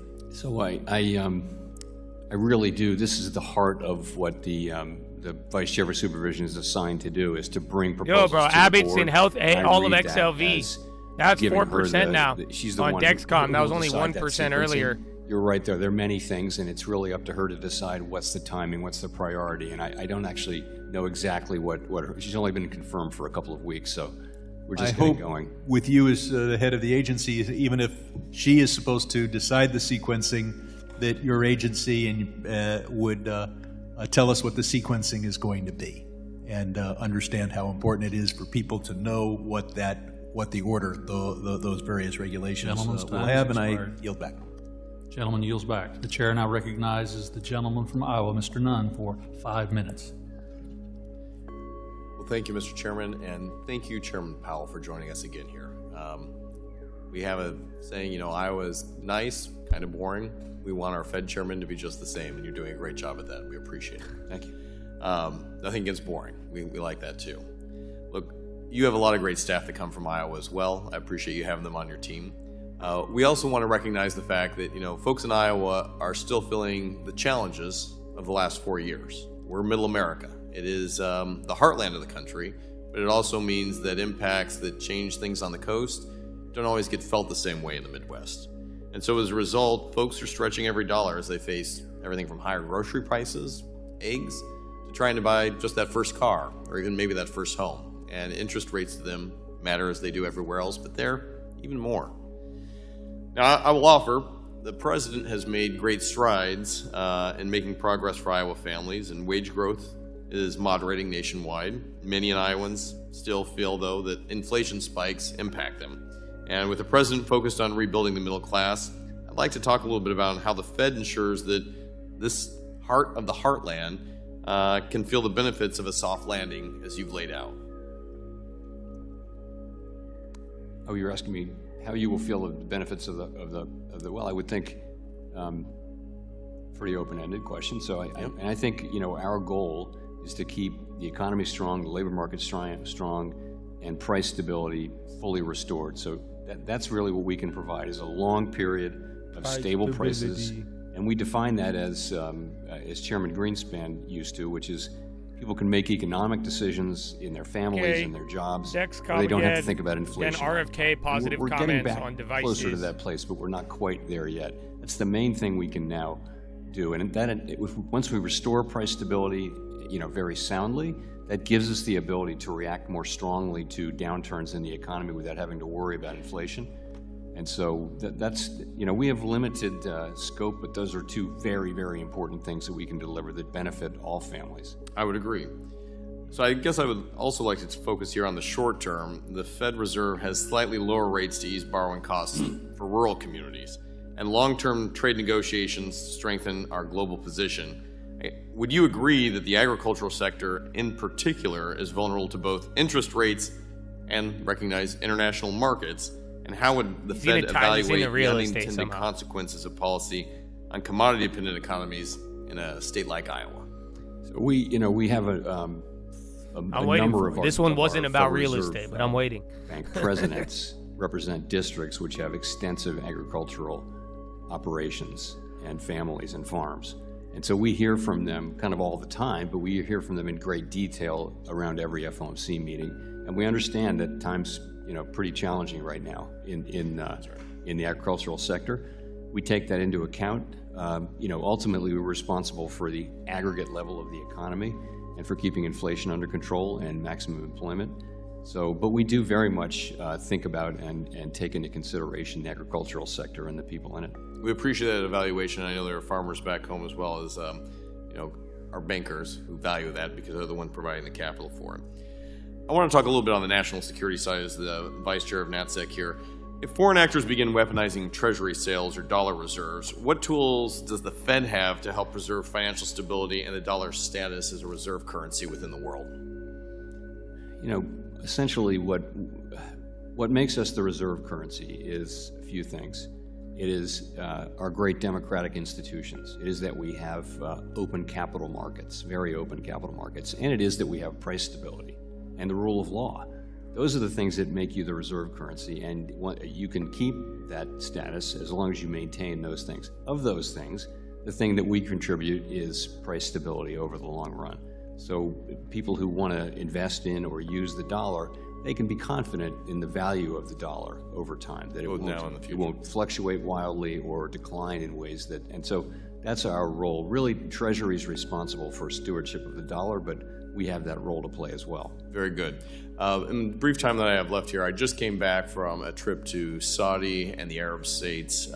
Big concern here in the world we're living in right now, with Iran looking at asymmetric ways to threaten the United States. With Iran, how will we fix the You got a question here earlier on cybersecurity. Help us feel confident the Fed is doing everything they can to protect us from a cyber threat. So our part of it is the financial sector. All right, man, you're doing the little run-up again. Bro, Abbott and all of them went crazy. I think everybody delayed on those. I didn't want to touch them, but Abbott was lagging behind Dexcom, and now they hit. And there are other parts of the Some US of you government 4X that, man. That was amazing. Yeah, that was the news on RFK. Making us aware of cyber issues and making sure that we're all ready. And, we never sleep on this because it's always getting harder. Thank you, Mr. Chair. I yield my time. Gentleman's time's expired. The gentleman from California, Mr. Vargas, is also a ranking member, and my colleague on the Monetary Policy Task Force is now recognized for 5 minutes. Thank you very much, Mr. Chairman. Thank you, ranking member. Appreciate it. And of course, Mr. Powell, thank you very much, Chairman Powell, for being here. I'm 64 years old. You're a little bit older than I am. Really?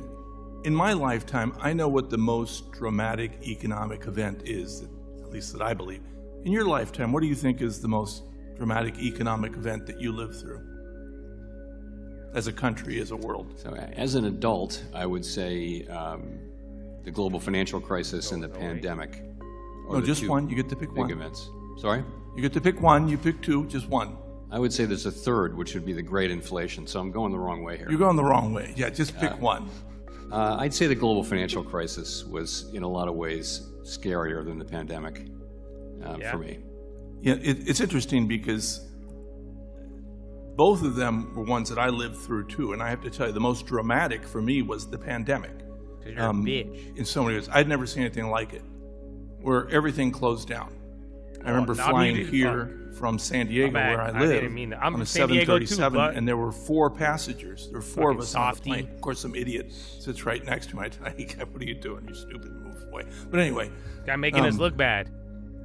It is interesting that we didn't fall into the recession. We didn't fall into a depression. I was really scared about what was going to happen because of the way we closed down. We didn't know it was going to go. The Lord is my provider. We didn't know it was going to happen. And I think a big reason for that was through with faith. I don't through the strength that we had at the Fed and the country came together and said, we're going to figure this thing out. And we did that. You didn't panic. You guys were very independent. I think everyone did their job. So you panicked and you were scared. The reason I say that is because I do worry about the independence of the Fed now going forward. So question, can the president appoint himself as the Fed chair? It's a question, but not for me. You're the Fed chair. You should know. You should know what the requirements are to be the Fed chair. Can he appoint himself? You should know who could take your job. You don't know that question? Dexcom's still going. What is And you're the Abbott. Fed chair? What is the requirements to be the Fed chair? Nominated by the president, confirmed by the Senate. I think you probably have to be a U.S. citizen, probably, but I'm not sure. Okay, so far it seems like the president fits those. He's a U.S. citizen. He can propose himself, and I assume that the senators over there could confirm. Why couldn't he become the Fed chair also? Again, not a question for me. Okay. I wouldn't speculate. The reason I ask that is because, again, I do think that we have a great system because of the independence of the Fed. And it worries me that more and more, and I assume, I'm not going to ask you this embarrassing question, although I would like to, whether you read all the things that he says about you. I'm sure you do, or some people tell you. Yeah, but I won't tell you what they are. But I'm glad you've been independent. And I think that that's so important because you do look at long terms. It's not missed on you. You know that we want you all to lower the rates. You know that, both sides, right? You get that. The answer could be yes or no. Honestly, I'm not sure I do know that. I've talked to a Well, lot I of can members tell you, from privately. our side, we'd love to see the rates go down. And I've heard from a number of my colleagues on the other side, we'd love to see the rates go down. I talked to a lot of pretty members who unanimously say would like to see privately That one's moving with they're the doing right medical thing. devices. I hear that from a lot of members privately. Yeah, But in any case, we have to do, we're appointed and confirmed, my colleagues and I do what we think is right. That's exactly right, and that's why I say it, because I think it's not lost on you that we all want the rates to go down. In fact, it's really real when you say, someone's locked in at 3% at their house, their interest rate, so they don't want to move and get a 7% rate. I mean, they don't want to pay that. That's real. My colleagues mentioned that, and that's truthful. And that's why it's so important to be independent. Now, lastly, I do want to ask, because again, it's so darn important to have an independent Fed chair and an independent Fed. Secondly, the dual mandate. I respect the chairman very much. Again, and another his real friend. estate one. Hope that doesn't hurt him politically. But that being said, Started off a little he did different. ask you a question about the dual mandate in a way that he quoted somebody else and said, is that the way you see it? I do want to see, how do you see the dual mandate? It seems to me that you gave a little bit of a preference to price stability over maximum employment. Is that the case? No, I think the two things are equal under the law. But if the thought is, we haven't defined it in exactly the way that the chairman said, but notwithstanding that, I do think it's a reasonable way to define it, which is the maximum employment is the maximum level that's sustainable or consistent with price stability over the long run. That doesn't make it, to me, an inferior goal. Gentleman's time has expired. Thank you. I think it's kind of Mr. Chairman. implicit in a way. The chair now recognizes the gentlewoman from Michigan, Ms. McLean, for 5 minutes. Thank you, and thank you so much for being here. I appreciate it. As a business owner, small business owner myself, access to capital is extremely important to me.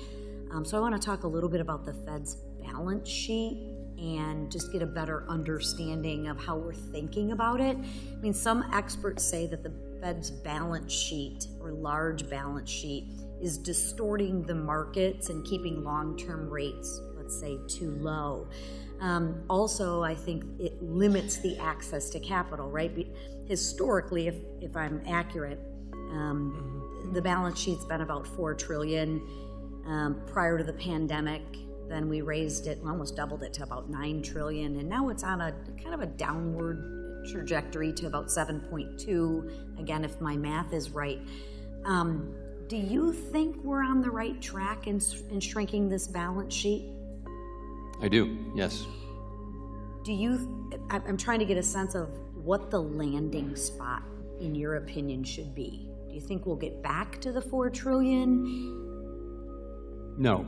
So we're in what we call an ample reserves regime, and what that means is that the quantity of reserves, demand fluctuates, and this means the quantity of reserves can fluctuate without affecting interest rates. And we think that's a good thing. What that means is there's going to be a lot of liquidity in the banks and in the financial system. That's a good thing. There wasn't enough liquidity before the global financial crisis. That was one of the problems. We have some shrinking left to do on the balance sheet, but we're not going to get down as far as you asked. Where do you think we'll land? Because my let me start. I'm sorry. Where do you think we'll land? You know, I can't give you an exact number, but you know, we're going at a pretty modest pace now. We've slowed down, kind of cut in half twice the speed. We think we can go for a good while at this speed, and we'll learn as we go. So you think the trajectory, so to speak, will remain? Yes, and I think the fact that it's quite a gradual trajectory now is going to enable us to find that level that is ample and not scarce. When reserves are scarce, you get a lot of volatility, and that doesn't help. So I think that's a good framework. You know, the ample reserves framework, I think, serves the country well. And you're not concerned in terms of the access to capital? I mean, as a business owner, that's what I look at, is I got to be able to get capital, and some people are saying, you know, we're really hanging on to our cash. I think if, you know, honestly, I think if you took the trouble to go back to a much smaller balance sheet, it would have no effect whatsoever on you got capital push-ups ability in for 20. I'm going to do a strat. Wouldn't do that at all. We're not pulling capital away Articles of from impeachment. companies. That's not what's happening. Donald Trump. You have a big balance sheet. Al where Green, wasn't that there's a the lot of guy who liquidity. has the result is cane? There's a lot of liquidity. And then Banks got have, kicked you know, out are flush with liquidity of the inauguration for the most part, and that actually enables lending. It probably wouldn't have much of an effect one way or the other if So you you're went back to a smaller balance sheet. So you're comfortable with the liquidity, you're comfortable with the access to capital, excuse me. I mean, you know, we look at credit availability for smaller businesses, and you know, right now conditions are a little bit tight. Yeah, it's tough for people in my district. It's I would say that they're not terribly tight, but we do see that there's some tightness. But that's not really a function of the Fed's size of the Fed's balance sheet. That's just that banks are perhaps a little risk averse in this uncertain environment. I think it all goes together and is kind of intertwined. But I appreciate that. I want to just switch gears a little bit. Are you seeing any signs of financial instability building beneath the surface that we may not be seeing maybe on top of the surface, whether it's in commercial real estate, private credit, regional banking, anything you're seeing underneath the surface that could derail the growth path? Not really, no. I mean, you mentioned there are a lot of pots that we need to watch to see that they don't boil over. CRE, you know, has been a problem for 5 years. We're working our way through it. I think we're making good progress there. It's not getting worse. It's getting a little better. Private credit is, you know, has its real positive attributes. A lot of it's not funded by deposits, so it's not, as long as it's not funded by retail or by deposits, it's actually fine for financial stability, but it's a very big and fast-growing sector, and it hasn't been through a real downturn, and it's quite diverse, so I think it bears close watching. I mean, asset prices are high, but leverage is not particularly high for corporations and households historically.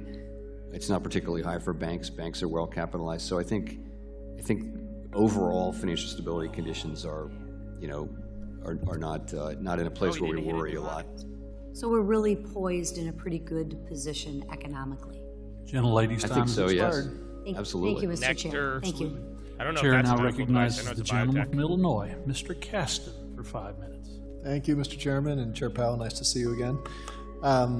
We had spoken in February about some concerns I had about some of the cuts in some of our because again, y'all saw the headline within a second, and if you actually acted in that moment, you made 500%. But then I'm seeing a lot of you post plays very, very late now after the fact. You're just pumping shit. You're not concerned about your access to data other right now, but I think you said that you don't like the direction of travel.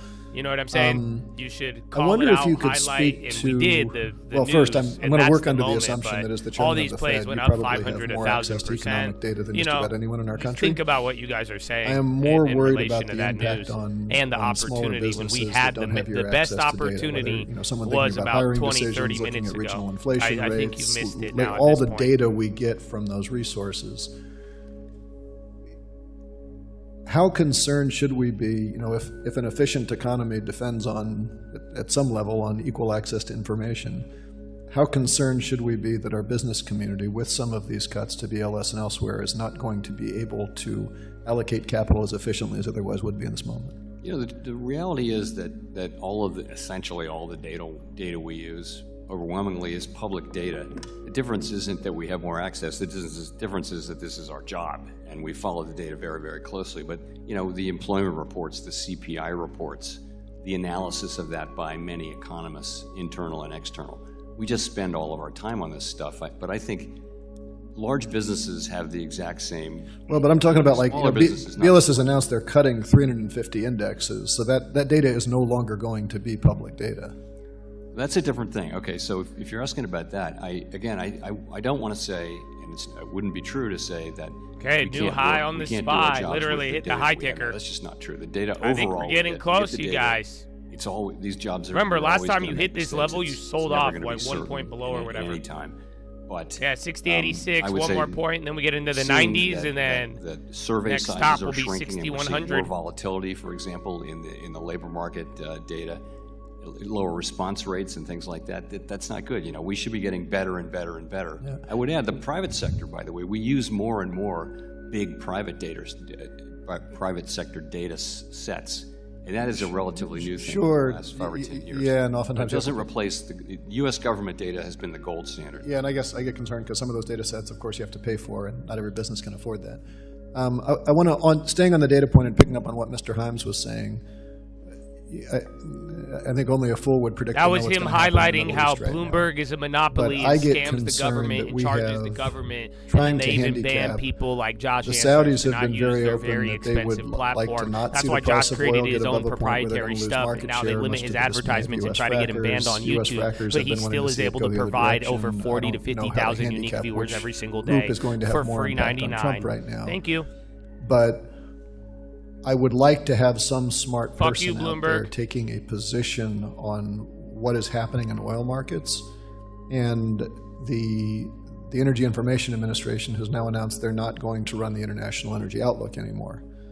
Should we be concerned about that piece of data as we think about what's happening in global energy markets right now, given all the pressures between various suppliers of where they'd like to see the price go and the wild card that is Iran and the Red Sea? I don't particularly know that specific report. I know there are many entities that do data analysis around energy and oil and the availability of it and the price of it and all those things. So I can't speak to that one report. Okay, well, I mean, again, just my own experience before coming here, I relied a lot on that, and if I was in my past job, I would now basically have to rely on the International Energy Agency, which in general was not as robust as the DOE data. And so it's a gap. And I guess maybe I'll just close with, I think a lot of this gets tied together with, I don't even know how we do it so fast. I feel you, bro. Which would presumably be synthesizing a lot of this information for real. That's why every single one of you who sends the tweets has our back, bro. You're helping us provide this, and as you see, for free. It's the other people who get in the way, and we have to protect ourselves without it. So shout out the community, man. Especially if you believe in what I believe, and you believe this is worthwhile to get to all of retail. You may not like my politics, but we helping people get money and keep it, baby. Amen. Amen. I'm not going to take a position on the bill, on the reconciliation package. Oh, come on. Talk about the bill. Like that don't relate That's to all us. I want them to talk about. All of this teasing about real estate, it does have to do with the bill, bro. Time has expired. I wish they fucking just talked about it. Montana, Mr. Downing, for 5 minutes. Thank you, Mr. Chair. Our national debt now exceeds $36 trillion. Congressional Republicans have made it our mission to rein in out-of-control spending, from repealing the Green New Scam, enacting common-sense Medicaid and SNAP reforms, and rescinding wasteful spending. Mr. Chairman, you have repeatedly said our national debt is not currently at an unsustainable level, but it is on an unsustainable path. Can you describe what the point of no return looks like when our debt reaches an unsustainable level? So there's no way to know exactly what that is. The green, you guys remember? Ultimately, if the debt is growing substantially faster than the economy, would fight me by definition, at some point it will. I would argue with people on the sustainable. Bloomberg chats. I think that's what led to my banning. We don't have oversight responsibility over the fiscal authorities, but I'm telling you, it's weird. Have limited themselves to saying. People knew a lot of shit was scammy, and they were just like, "No, it's not." So you'd see rates go up. It would be very challenging. All right, guys. I think if you wait too long to fix the problem, you'll have to fix the problem eventually. If you wait too long, it'll be much more painful. Yes. I believe the U.S. dollar status as the global reserve currency is essential. allows the U.S. to borrow at lower costs, which stimulates economic growth and increases standards of living. The Trump administration is actively negotiating to ensure we are no longer taken advantage of I could honestly, and I'm not listening. You guys already bought the membership, okay? I don't have to fucking say. I don't need to hype you up to get paid off of this, okay? So I'm being honest with you. After spending time in both chat rooms, I genuinely believe that you guys are more sophisticated than most of the people in the Bloomberg chats. I certainly believe Bloomberg just has like 1 out of every 1,000 of them is like a fucking boss. You know what I'm saying? And they don't even engage in the chat rooms. But all the people on the Bloomberg chat rooms, I could definitely put a case that the chat is more sophisticated. Both like objectively priced out of the housing market and financial performance. Near record highs despite the rate of inflation coming down. So, Mr. Chairman, I appreciate the Fed's. They do. They just have first access to capital. They're just rich kids. And you've always welcomed literally what it is into the Fed. And I also That's all it is. All of them are just little spoiled rich kids, and they have the tools and the money, but they don't have the work ethic. They don't have the think for themselves. So, with that in mind, so let's go, baby. It's ours. Point to oversight practices of other governments into their central banks that could be replicated. That's why I'm here to train you.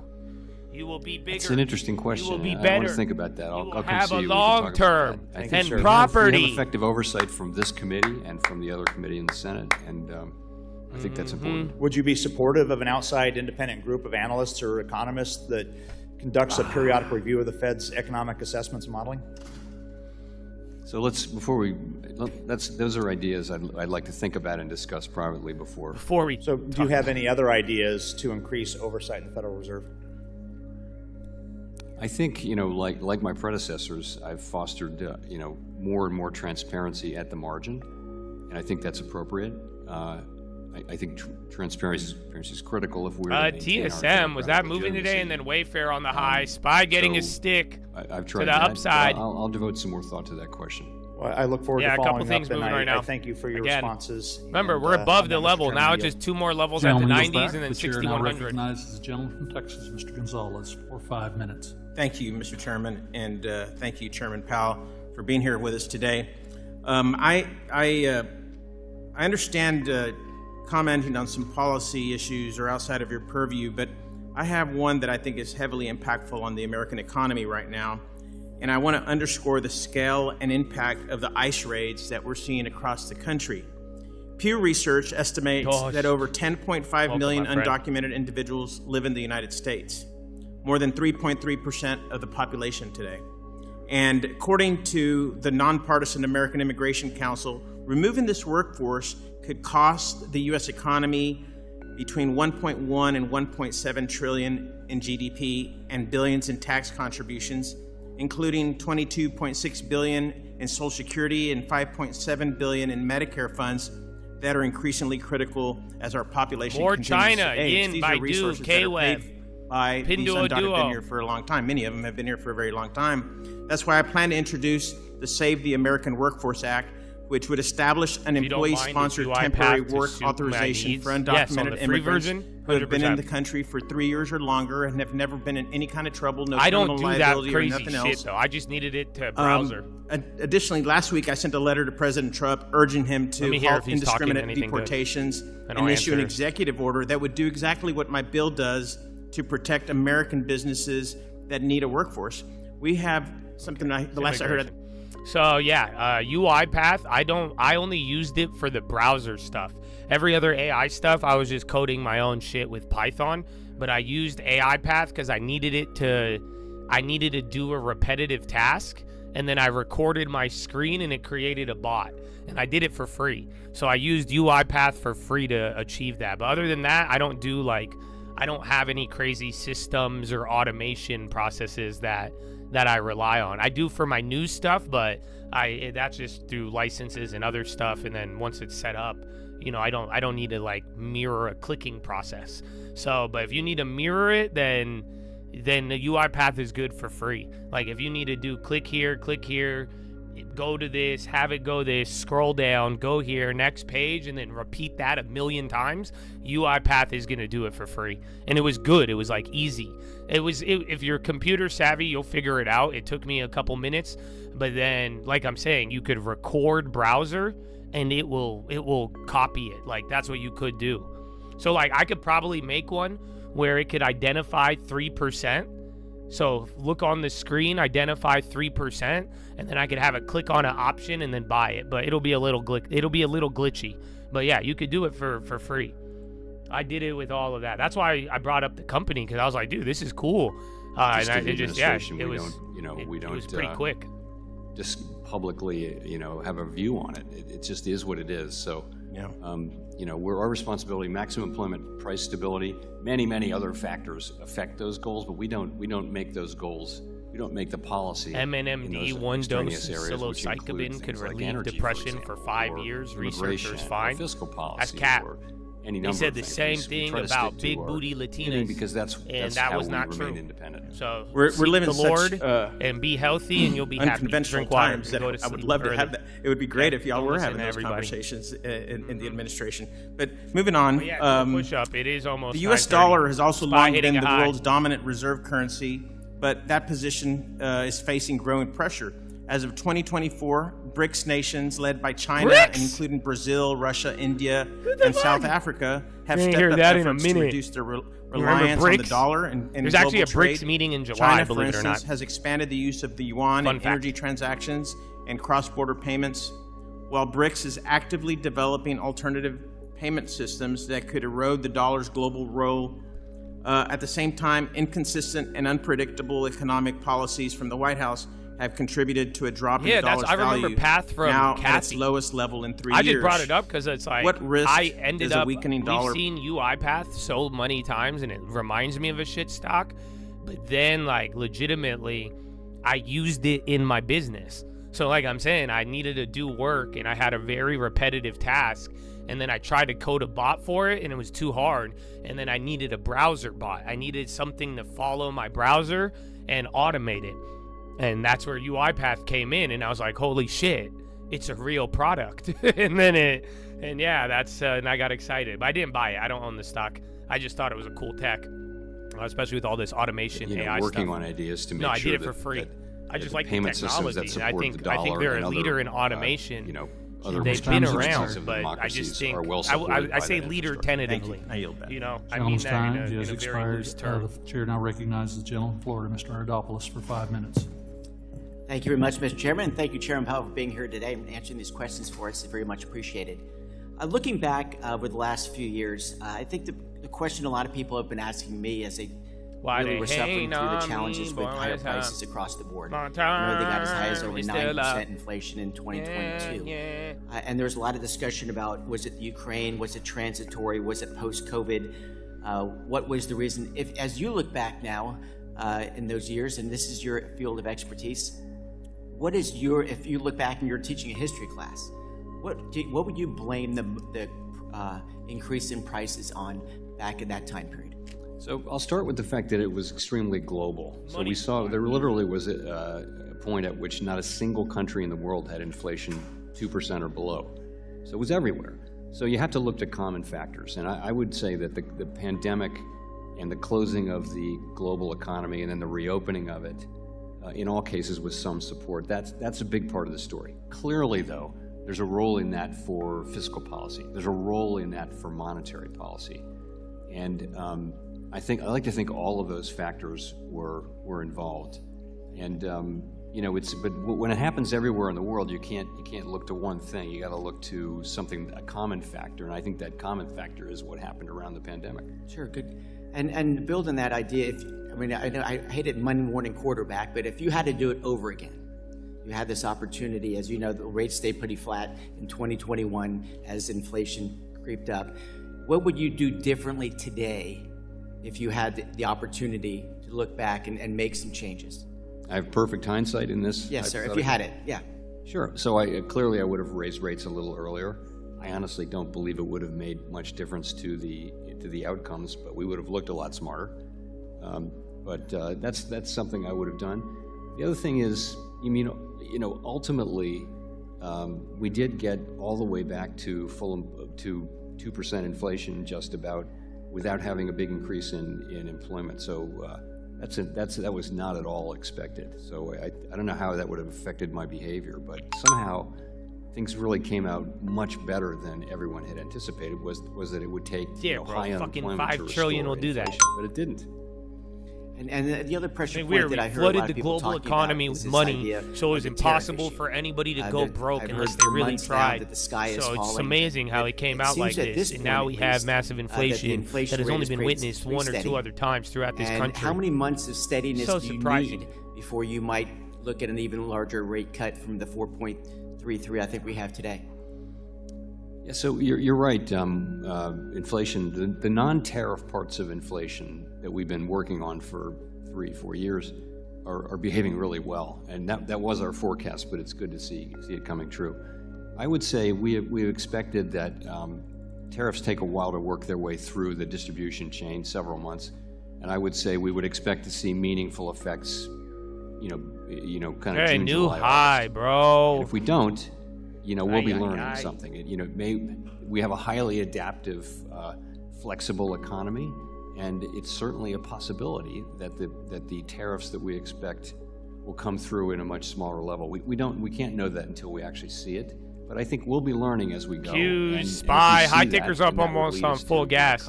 Again, we got a couple more levels, and then it's going to stop at 6,100. Otherwise, if it goes past, again, you have 692, 697, and then like 699, give or take. 699 might have a little resistance. You put it the global and issue then of inflation. I get that. But at the same time, there's pretty I think radical you could go to increase in spending in 6125. 2021 If it doesn't by stop the at federal 6100, government. What factor did that play in 6125, and the then inflation that's level? it. Next stop, Certainly all-time a highs. factor, I would say. Like As I mentioned, legitimately all-time fiscal highs. policy definitely played a role. I think if you take a step back from those things, what happened was demand came back so much stronger than we expected. You remember, if in late 21, early 22, you had the pandemic still going on, Omicron going, was it 21? Omicron. Yeah, 21 into 22. And demand was just much stronger than people expected. And by the way, the supply side was much slower to recover. So that's the labor force, that's all of the snarled up supply chains. The supply side took a long time to recover, and demand was much stronger. That story created the high inflation. Behind that, fiscal policy played a role, the spending did, monetary policy played a role, and the pandemic. But you would agree that the government spending did play a Everything went up, bro. All of your down names that kind of were guttered, and then the leaders, a lot of 52-week highs today. Now recognize the gentleman from Illinois, Mr. Foster, who's also ranking member of the Financial Institutions Subcommittee for 5 minutes. Yeah, bro. Thank you. I can't believe it. This small account's going to hit 30. On, but remember what I was just telling you. IDF has set back of Iran missile project by years, they say. Mandate, do you believe that that preserving the U.S. dollar and the primacy of the U.S. dollar is part of your job description? So how do you feel about it? But yeah, do you guys remember what I was telling you the other day? This is why. And like I said, man, we're going to turn the big long term into a house. I can't wait to give you guys that example. But I said, man, we started this account this was the real YouTube account, man. This was the account that I made to show all of you that no matter how much money you can make, $200 a month, $300 a month, you make minimum wage, you could create an account like this. So, but this is what I was remember I was telling you guys the other day how like in the last month or two, now that the account is this size, you're having multiple days where in one day now it's moving how much you would save in a month. That's amazing, bro. So you guys save money, and it's going to suck for a couple of years, but after you eat shit, man, and you put this investment in, it's going to start working for you when you start investing in quality, and 10 years minimum. Oh, Merck. Yo, Merck is getting merked. It's down by 0.3, not big enough yet. It could turn into something, but either way, most other medical healthcare companies doing good today. Small businesses, things like that, or intermediate-sized businesses.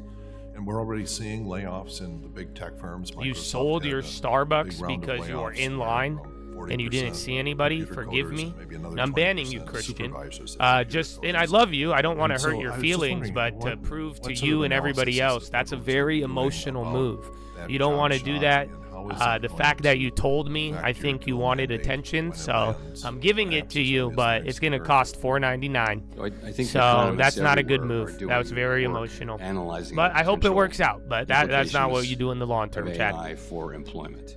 And And some of the things, the amount of sad stories that I've heard like that, it's both terrible. Consumers and producers. You know how many people they've missed out, bro? Just random emotional sell for no reason. I don't think anybody.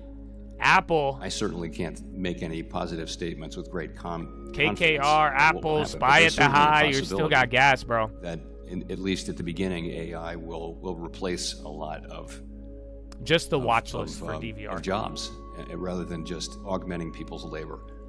Over a long run, the history shows that generally new technology raises productivity and creates new jobs over time, but it can be disruptive in the very short term. And AI, anyone who's been exposed to AI has to be kind of stunned with what it's capable of. And a tow company charge you for having a car less than a day? Yes.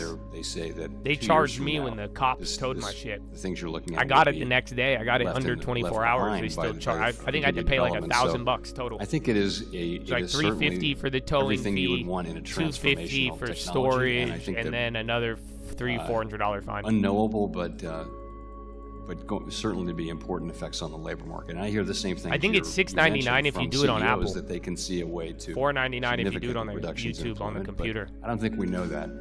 Yeah, but the question is, are you developing a Teladoc? We're expanding rural health access to telemedicine. Tail risk, and this is probably not. Oh shit! Remember, Teladoc was getting the Citron pump yesterday. Teladoc again. The last time fucking RFK had a mention, that was the other ones, and they went crazy. Across the economy. Are you actually developing a playbook in case the shock is real? So yeah, Teladoc expanding access to telemedicine. He didn't mention Teladoc, but that's again RFK. That's what you saw with Abbott and Medtronic. So now's your window. So if it moves and it hits, you're going to make money. If not, then that's it. But if it pops up, don't start pumping plays 30 minutes from now. We don't have the tools. You guys get what I'm saying? You want to act in the moment of the news coming out, and then that's pretty much it. And then follow up, but you should, if you're going to wait, you should probably have a different reason to play it. Okay, well, but think about it. I urge you to think about it, and what you will do if that job shock hit. So last week, Fed put out a request for information on ways to mitigate check and payment fraud. Despite a decline in the use of checks, check fraud is really very prevalent. And I was happy to join Chair Hill in sending you a letter and other banking regulators. You're going June 20. Happy birthday, baby. I love San Antonio, but summarize what you I don't think I could make it in 2 days, bro. To that letter. And then we got to get ready for the farm. So if I buy this farm, bro, I'm probably not going to travel for a while. I just know we just I'm going to have 30 acres started a to request manage. for information. And you guys could come over. I'll invite you over. Gathering a bunch of information. I can't go anywhere. Focusing on that issue. Okay, and if you could say what you're actually going to do in response to that. Gentleman's time has expired. Thanks. Thank you. Yield back. Gentleman yields back. I now recognize myself for 5 minutes. Chair Powell, we've discussed this several times before, but the issue remains, so I continue to raise it. I sent you a letter several months ago urging you to seek public comment and permanently we could do a car meet, but SLR and ESLR. There's no road, particularly given the constraints. So like, there's a road to get there, but then there's not like there's at least like a quarter mile of no road, and then the whole property isn't paved. It's all dust. Tomorrow to discuss the issue, and I know you've discussed this with Mr. Flood, but I want to clarify a couple of things.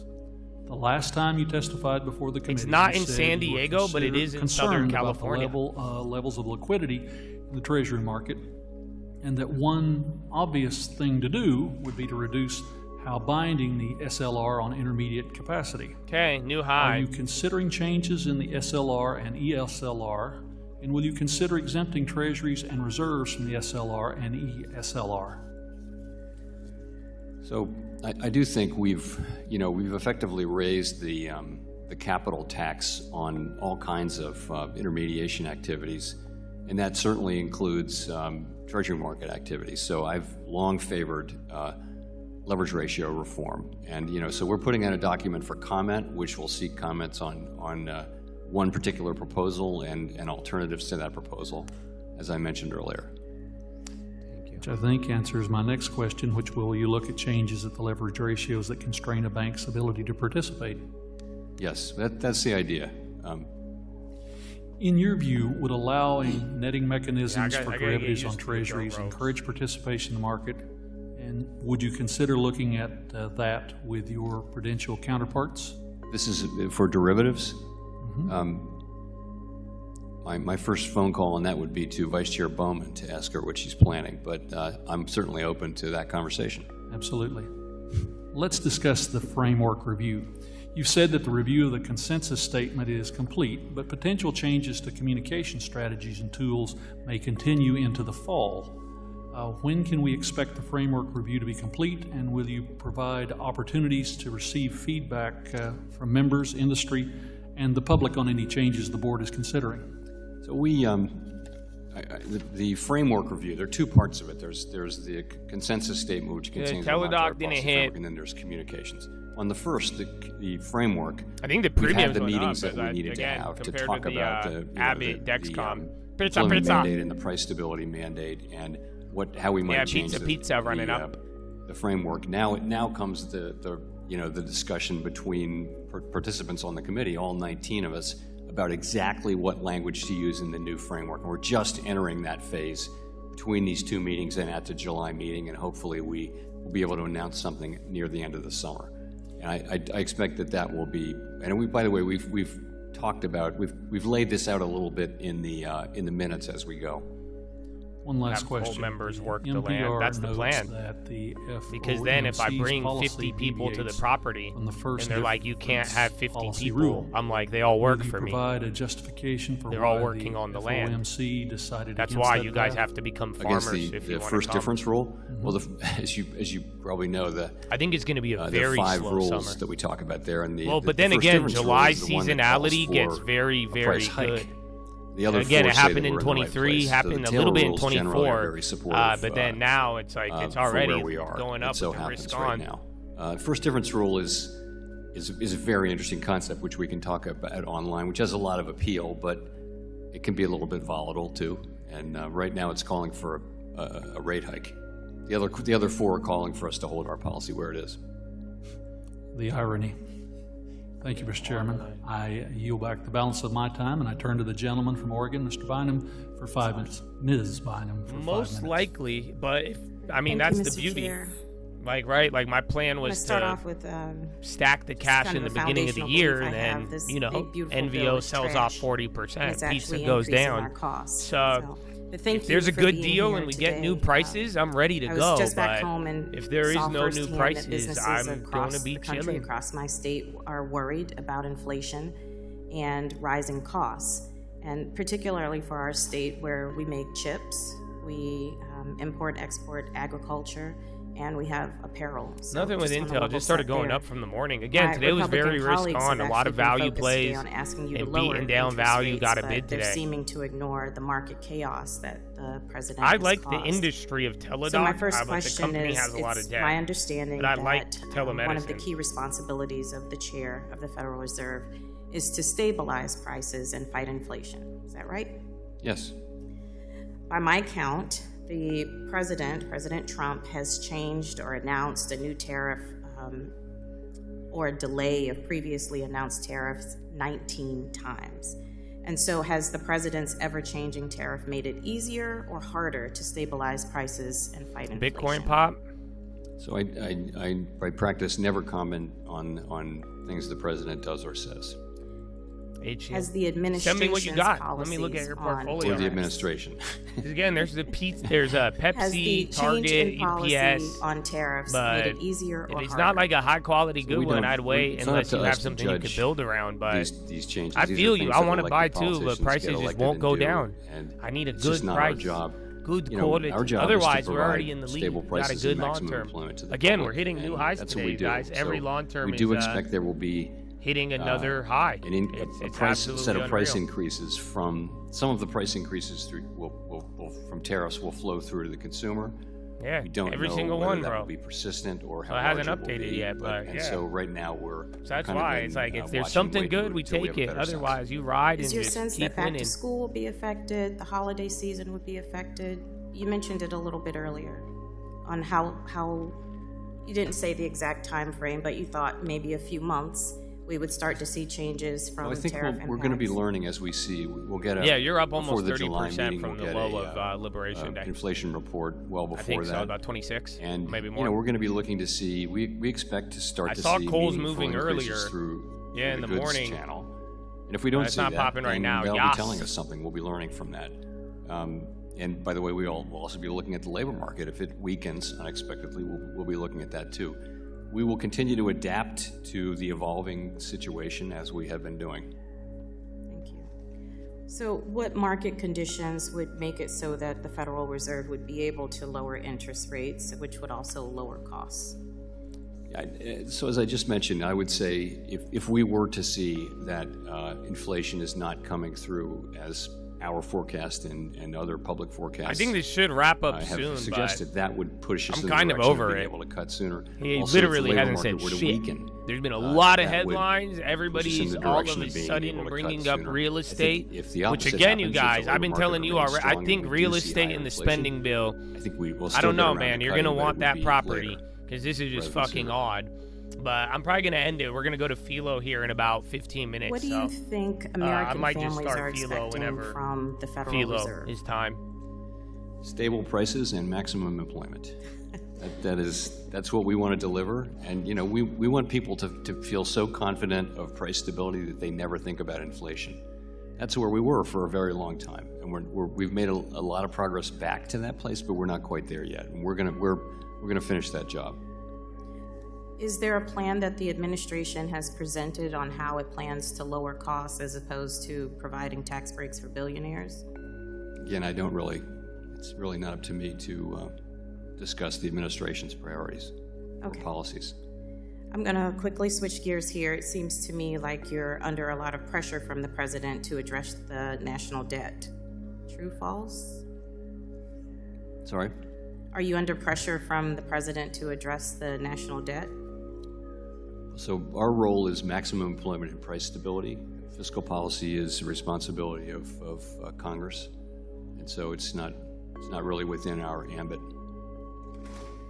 I think that despite all of the talk about national debt, this big, beautiful trash bill, continuing to do that will actually raise the national debt. So thank you for answering the questions today and continuing to work to lower costs. And the lady's time has expired. Thank you. Thank you. The chair now recognizes the gentleman from Kentucky, Mr. Barr, who is chairman of the Subcommittee on Financial Institutions, for 5 minutes. Thank you, Mr. Chairman, and thank you, Chairman Powell, for the generosity of your time. We're at the witching hour, but appreciate your endurance. And with beautiful. respect to my I think it's about to end. the gentlelady's line of questioning, NATO rut says would a tone of message to recession Trump was that would appropriate. potentially result from a massive tax increase, a $4 trillion tax increase, would a recession help the debt and deficit picture? No. Tax receipts would go down and all that. Yeah, so I think this sky is falling scenario about the one big beautiful bill we have to put into context, and I'm not asking you, Chairman Powell, to comment on this, but this is my editorial response to my colleague. A massive $4.5 trillion tax increase that would put us into a recession is not a recipe for fiscal discipline. Chairman Powell, let me switch gears to tariffs. Governor Waller argued in a speech earlier this month that tariffs might result in just a one-time price increase as opposed to increasing long-term inflation expectations, especially since this Congress has not pumped massive spending into the economy as Democrats did under President Biden. On this issue of a one-time price increase versus inflation expectations, do you generally agree with Governor Waller's analysis? So I do agree that basically, if things are a one-time increase, then you don't respond to them. That's the whole idea. Is there's a shock to prices. It could be an oil shock, it could be a tariff shock.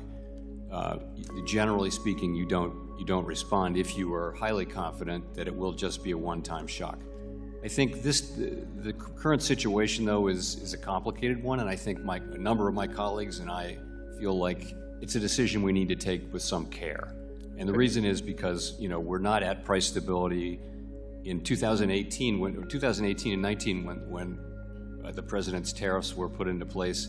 not only did we not raise rates, we cut rates 3 times that year because the tariffs were so much smaller. These tariffs are many times larger, and they do raise kind of more concern. In 2019, we hadn't had high inflation in 30 years. Now we're only a few years reduced away from high inflation. So we think that they may well prove to be a one-time thing, but in the meantime, it's a decision we want to approach with some care. I think we've made a lot of progress towards getting closer to that 2% goal. Does the Fed take into account the disinflationary fiscal policies like supply-side tax cuts, deregulation, and more energy production that could be a counterweight to whatever one-time price increase that might materialize as a result of tariffs? So we look at aggregate inflation, not any particular kind, and I'm very gratified at the performance of services inflation, which has come down now. That was the very sticky inflation. So I think overall the inflation picture is actually pretty positive. Chairman Powell, we're looking forward to this rulemaking later this week addressing Treasury market liquidity. Can you talk about how banks are constrained from holding U.S. Treasuries and other low-risk assets on the balance sheet as a result of going these back to Palestine, restricted but like LMT leverage oil ratios? is dumping. Yes, when all of this is kind of just holding banks the are meltdown. bound by the leverage ratio. When that's the binding capital constraint, then that's going to make low risk, low return assets, something you don't want to hold. And so lots of fairly low risk intermediation, including Treasury market intermediation, gets taxed to the point with capital requirements that you just see less of it. So I've always thought that it would be better if we had a leverage ratio that was a backstop rather than the binding thing, and that's what this proposal is going to do. Well, let me preemptively thank you and Vice Chair of Supervision Bowman for working on SLR reform to accommodate more bank holdings of treasuries to stabilize our treasury markets. Finally, I'm pleased to see that the Fed joined its interagency counterparts and announced that you no longer plan to consider reputational risk in your examination process.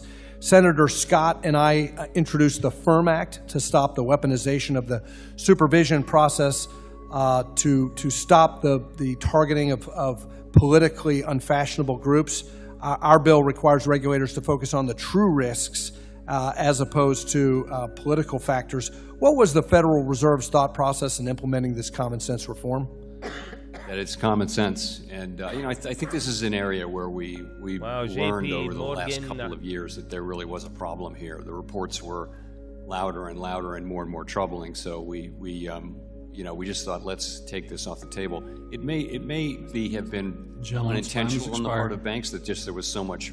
It was just such a gentleman's time has expired. Fraught issue that banks turned away people with they didn't intend to discriminate. That's what the banks. Thank you for helping to depoliticize the banking system. Membership. We will recognize Mr. Torres and Mr. Loudermilk, then adjourn for our 1 p.m. agreed to hard stop time. And with that, the gentleman from New York, Mr. Torres, is recognized for 5 minutes. Thank you. Chair Powell, you spoke about elevated uncertainty and declining sentiment in the U.S. economy. Do you believe, as I do, that the economy would be in a better position but for the elevated uncertainty and declining sentiment created by the Trump tariffs? I don't want to be criticizing policies. I will say uncertainty has... Is it fair to say that the policy created uncertainty? It's fair to say uncertainty was very elevated, but it's also fair to say that uncertainty has actually come down since the peak, if you will, in April. I think there's a different feeling out there now than there was 2 months ago, and it's more constructive feeling on the part of businesses, which you must be feeling too. But it's higher than it otherwise would be in the absence of the Liberation Day tariffs. To what extent was the elevated uncertainty a factor in keeping the Fed from cutting interest rates? So I think that's part of it. The truth is, damn, Patrick, that's why you're trying to buy some shit. And we good paused work, bro. In you January. Closed on that? Cut rates since. That's amazing, really bro. That's a fat ass commission, dog. We, like You're other disgusting. forecasters, do expect I love it. a fairly substantial wave of Let's buy a price house, increases bro. to come through to Fuck the a consumer. stock. Get that commission inflation. and buy that We've one always said LA house that you had timing, the off amount, market for. persistence of all that Or is let's highly find you a uncertain. crib, bro. I Yeah. think we hadn't Once you get expected to that see it check, until bro. now. We now That's a begin to think fat it is ass time for us to be commission. seeing that. Good fucking if work. If we don't see it, that will matter. Let's buy a house. If we do see it, that will Amen. matter. So we've just taken a cautious approach to not moving our Patrick policy rate until we have a little more confidence about the size and likely effects of that. Chair Powell, following the so-called Liberation Day tariffs in early April, we saw something the U.S. economy had not seen in decades. A flight not to the U.S. dollar as a safe haven, but away from it. And since President Trump's inauguration, the U.S. dollar index has fallen by nearly 10%, marking the worst first-half performance for the dollar since 1986. At the same time, Japan, America's largest sovereign creditor, just saw the worst 20-year Japanese government bond auction since the 1980s, raising fears that it could reduce its holdings of U.S. treasuries. Given these developments, do you believe, as I do, that the U.S. may be transitioning from a period of dollar dominance to a period of dollar decline? Yeah, bro, that's a fat-ass commission, dude. That's like no joke money right there. The Fed does not have responsibility for the dollar. That's really smart. the Treasury. But I'm asking for your analysis. Shop around, Guild popping, CRISPR too. I wouldn't make that statement. I don't know. A lot of healthcare biotechs. You got Guild moving. Remember, they had the HIV drug about a week or two ago, and then you had the RFK comments on telehealth, medical devices, and then you have gene editors running too at the same time. I think Guild, you had to stick and then come down. I don't have a headline yet. I don't think it's, I would say these narratives of decline are premature and a bit overdone. I want to ask about the debt. The big, beautiful bill would have ugly consequences for our nation's finances, adding more than $2 trillion to the debt if the provisions are temporary and far more if made permanent.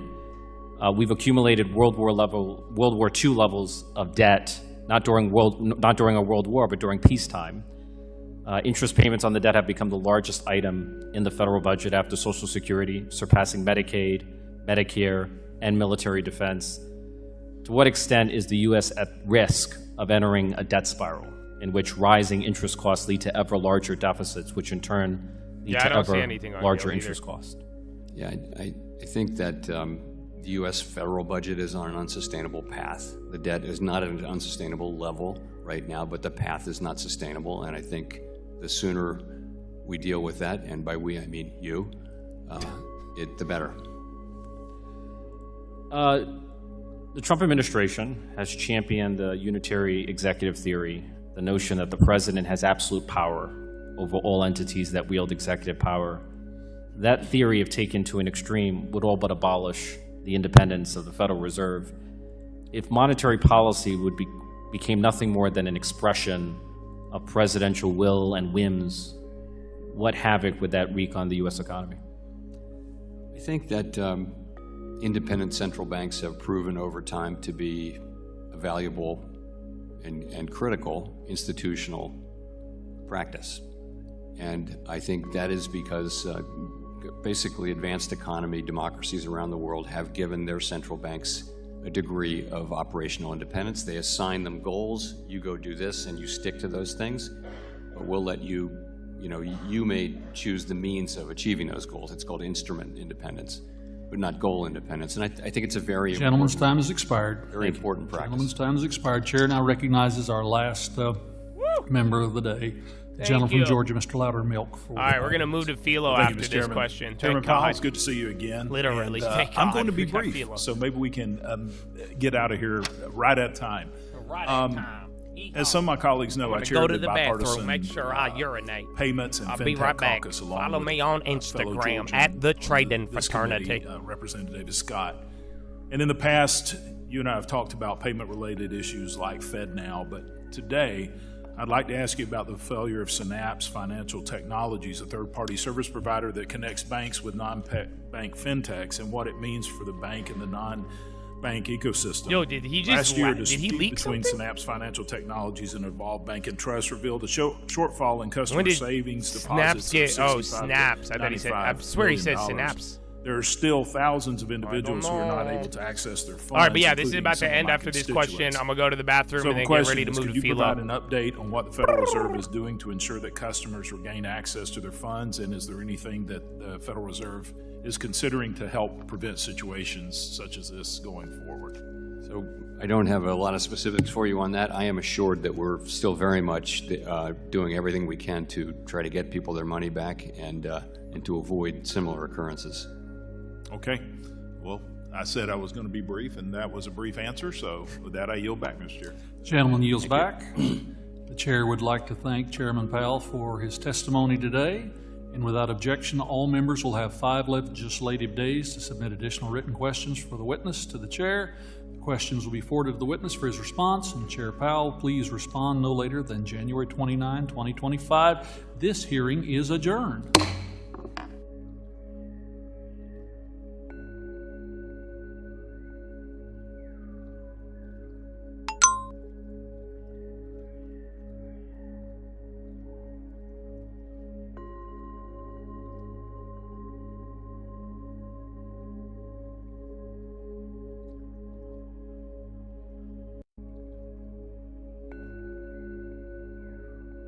Oh, I thought I was unmuted, yeah. But that's it, baby. So thank God, that was a dud. You're gonna get this tomorrow. And yeah, all of us, I think the weird part, it didn't really move the market, but you heard me if you were listening, bro. This little, like, real estate thing is very odd, and I do agree. I think it has something to do with the bill. My first thought, give me some time to give you guys a real breakdown of it, but my first thought is that maybe the spending bill is going to make real estate go crazy, and I think they're trying to set up the narrative now to blame it on Trump. Otherwise, it makes no sense why everybody would be, be willing to do that. So, yeah, bro, it is kind of crazy. So, other than that, Chattadonia, we will see. The 2-year auction shouldn't matter too much, but eyes on real estate and then that spending bill, bro. It's in a week or two, and that is what's going to happen. No, I think that was a live video. That wasn't. He probably said 2025 by mistake. You could tell based on the topics that they talked about. It was very, very odd. So that being said, that's why I remember the last question was about Donald Trump becoming the Fed. That's new. That's something that he said. So 3.786 versus 787. Yeah, 2 year. Remember, 2 years tied more to policy. That's why we don't really care about a 2-year bond auction. It's not going to be as volatile. So that being said, I love you, Chattadonia. Game time. So here's the beauty. You will need a membership just if you love me. But yeah, we're going to move to Philo. I'm switching the videos so it's easier to organize. But since you guys helped get me out of YouTube prison, we don't have any members only. So you could still listen to Philo. But again, if you're going to go to a separate video for Philo, just think about what you are doing in that process. That means you want to listen to Jesus talk. If you don't, then I would go to Bloomberg or wherever you get your propaganda, and they will provide you with that in an affiliate link. So have a good day. Thank you for being here, and I hope I see you at Philo, baby. Peace.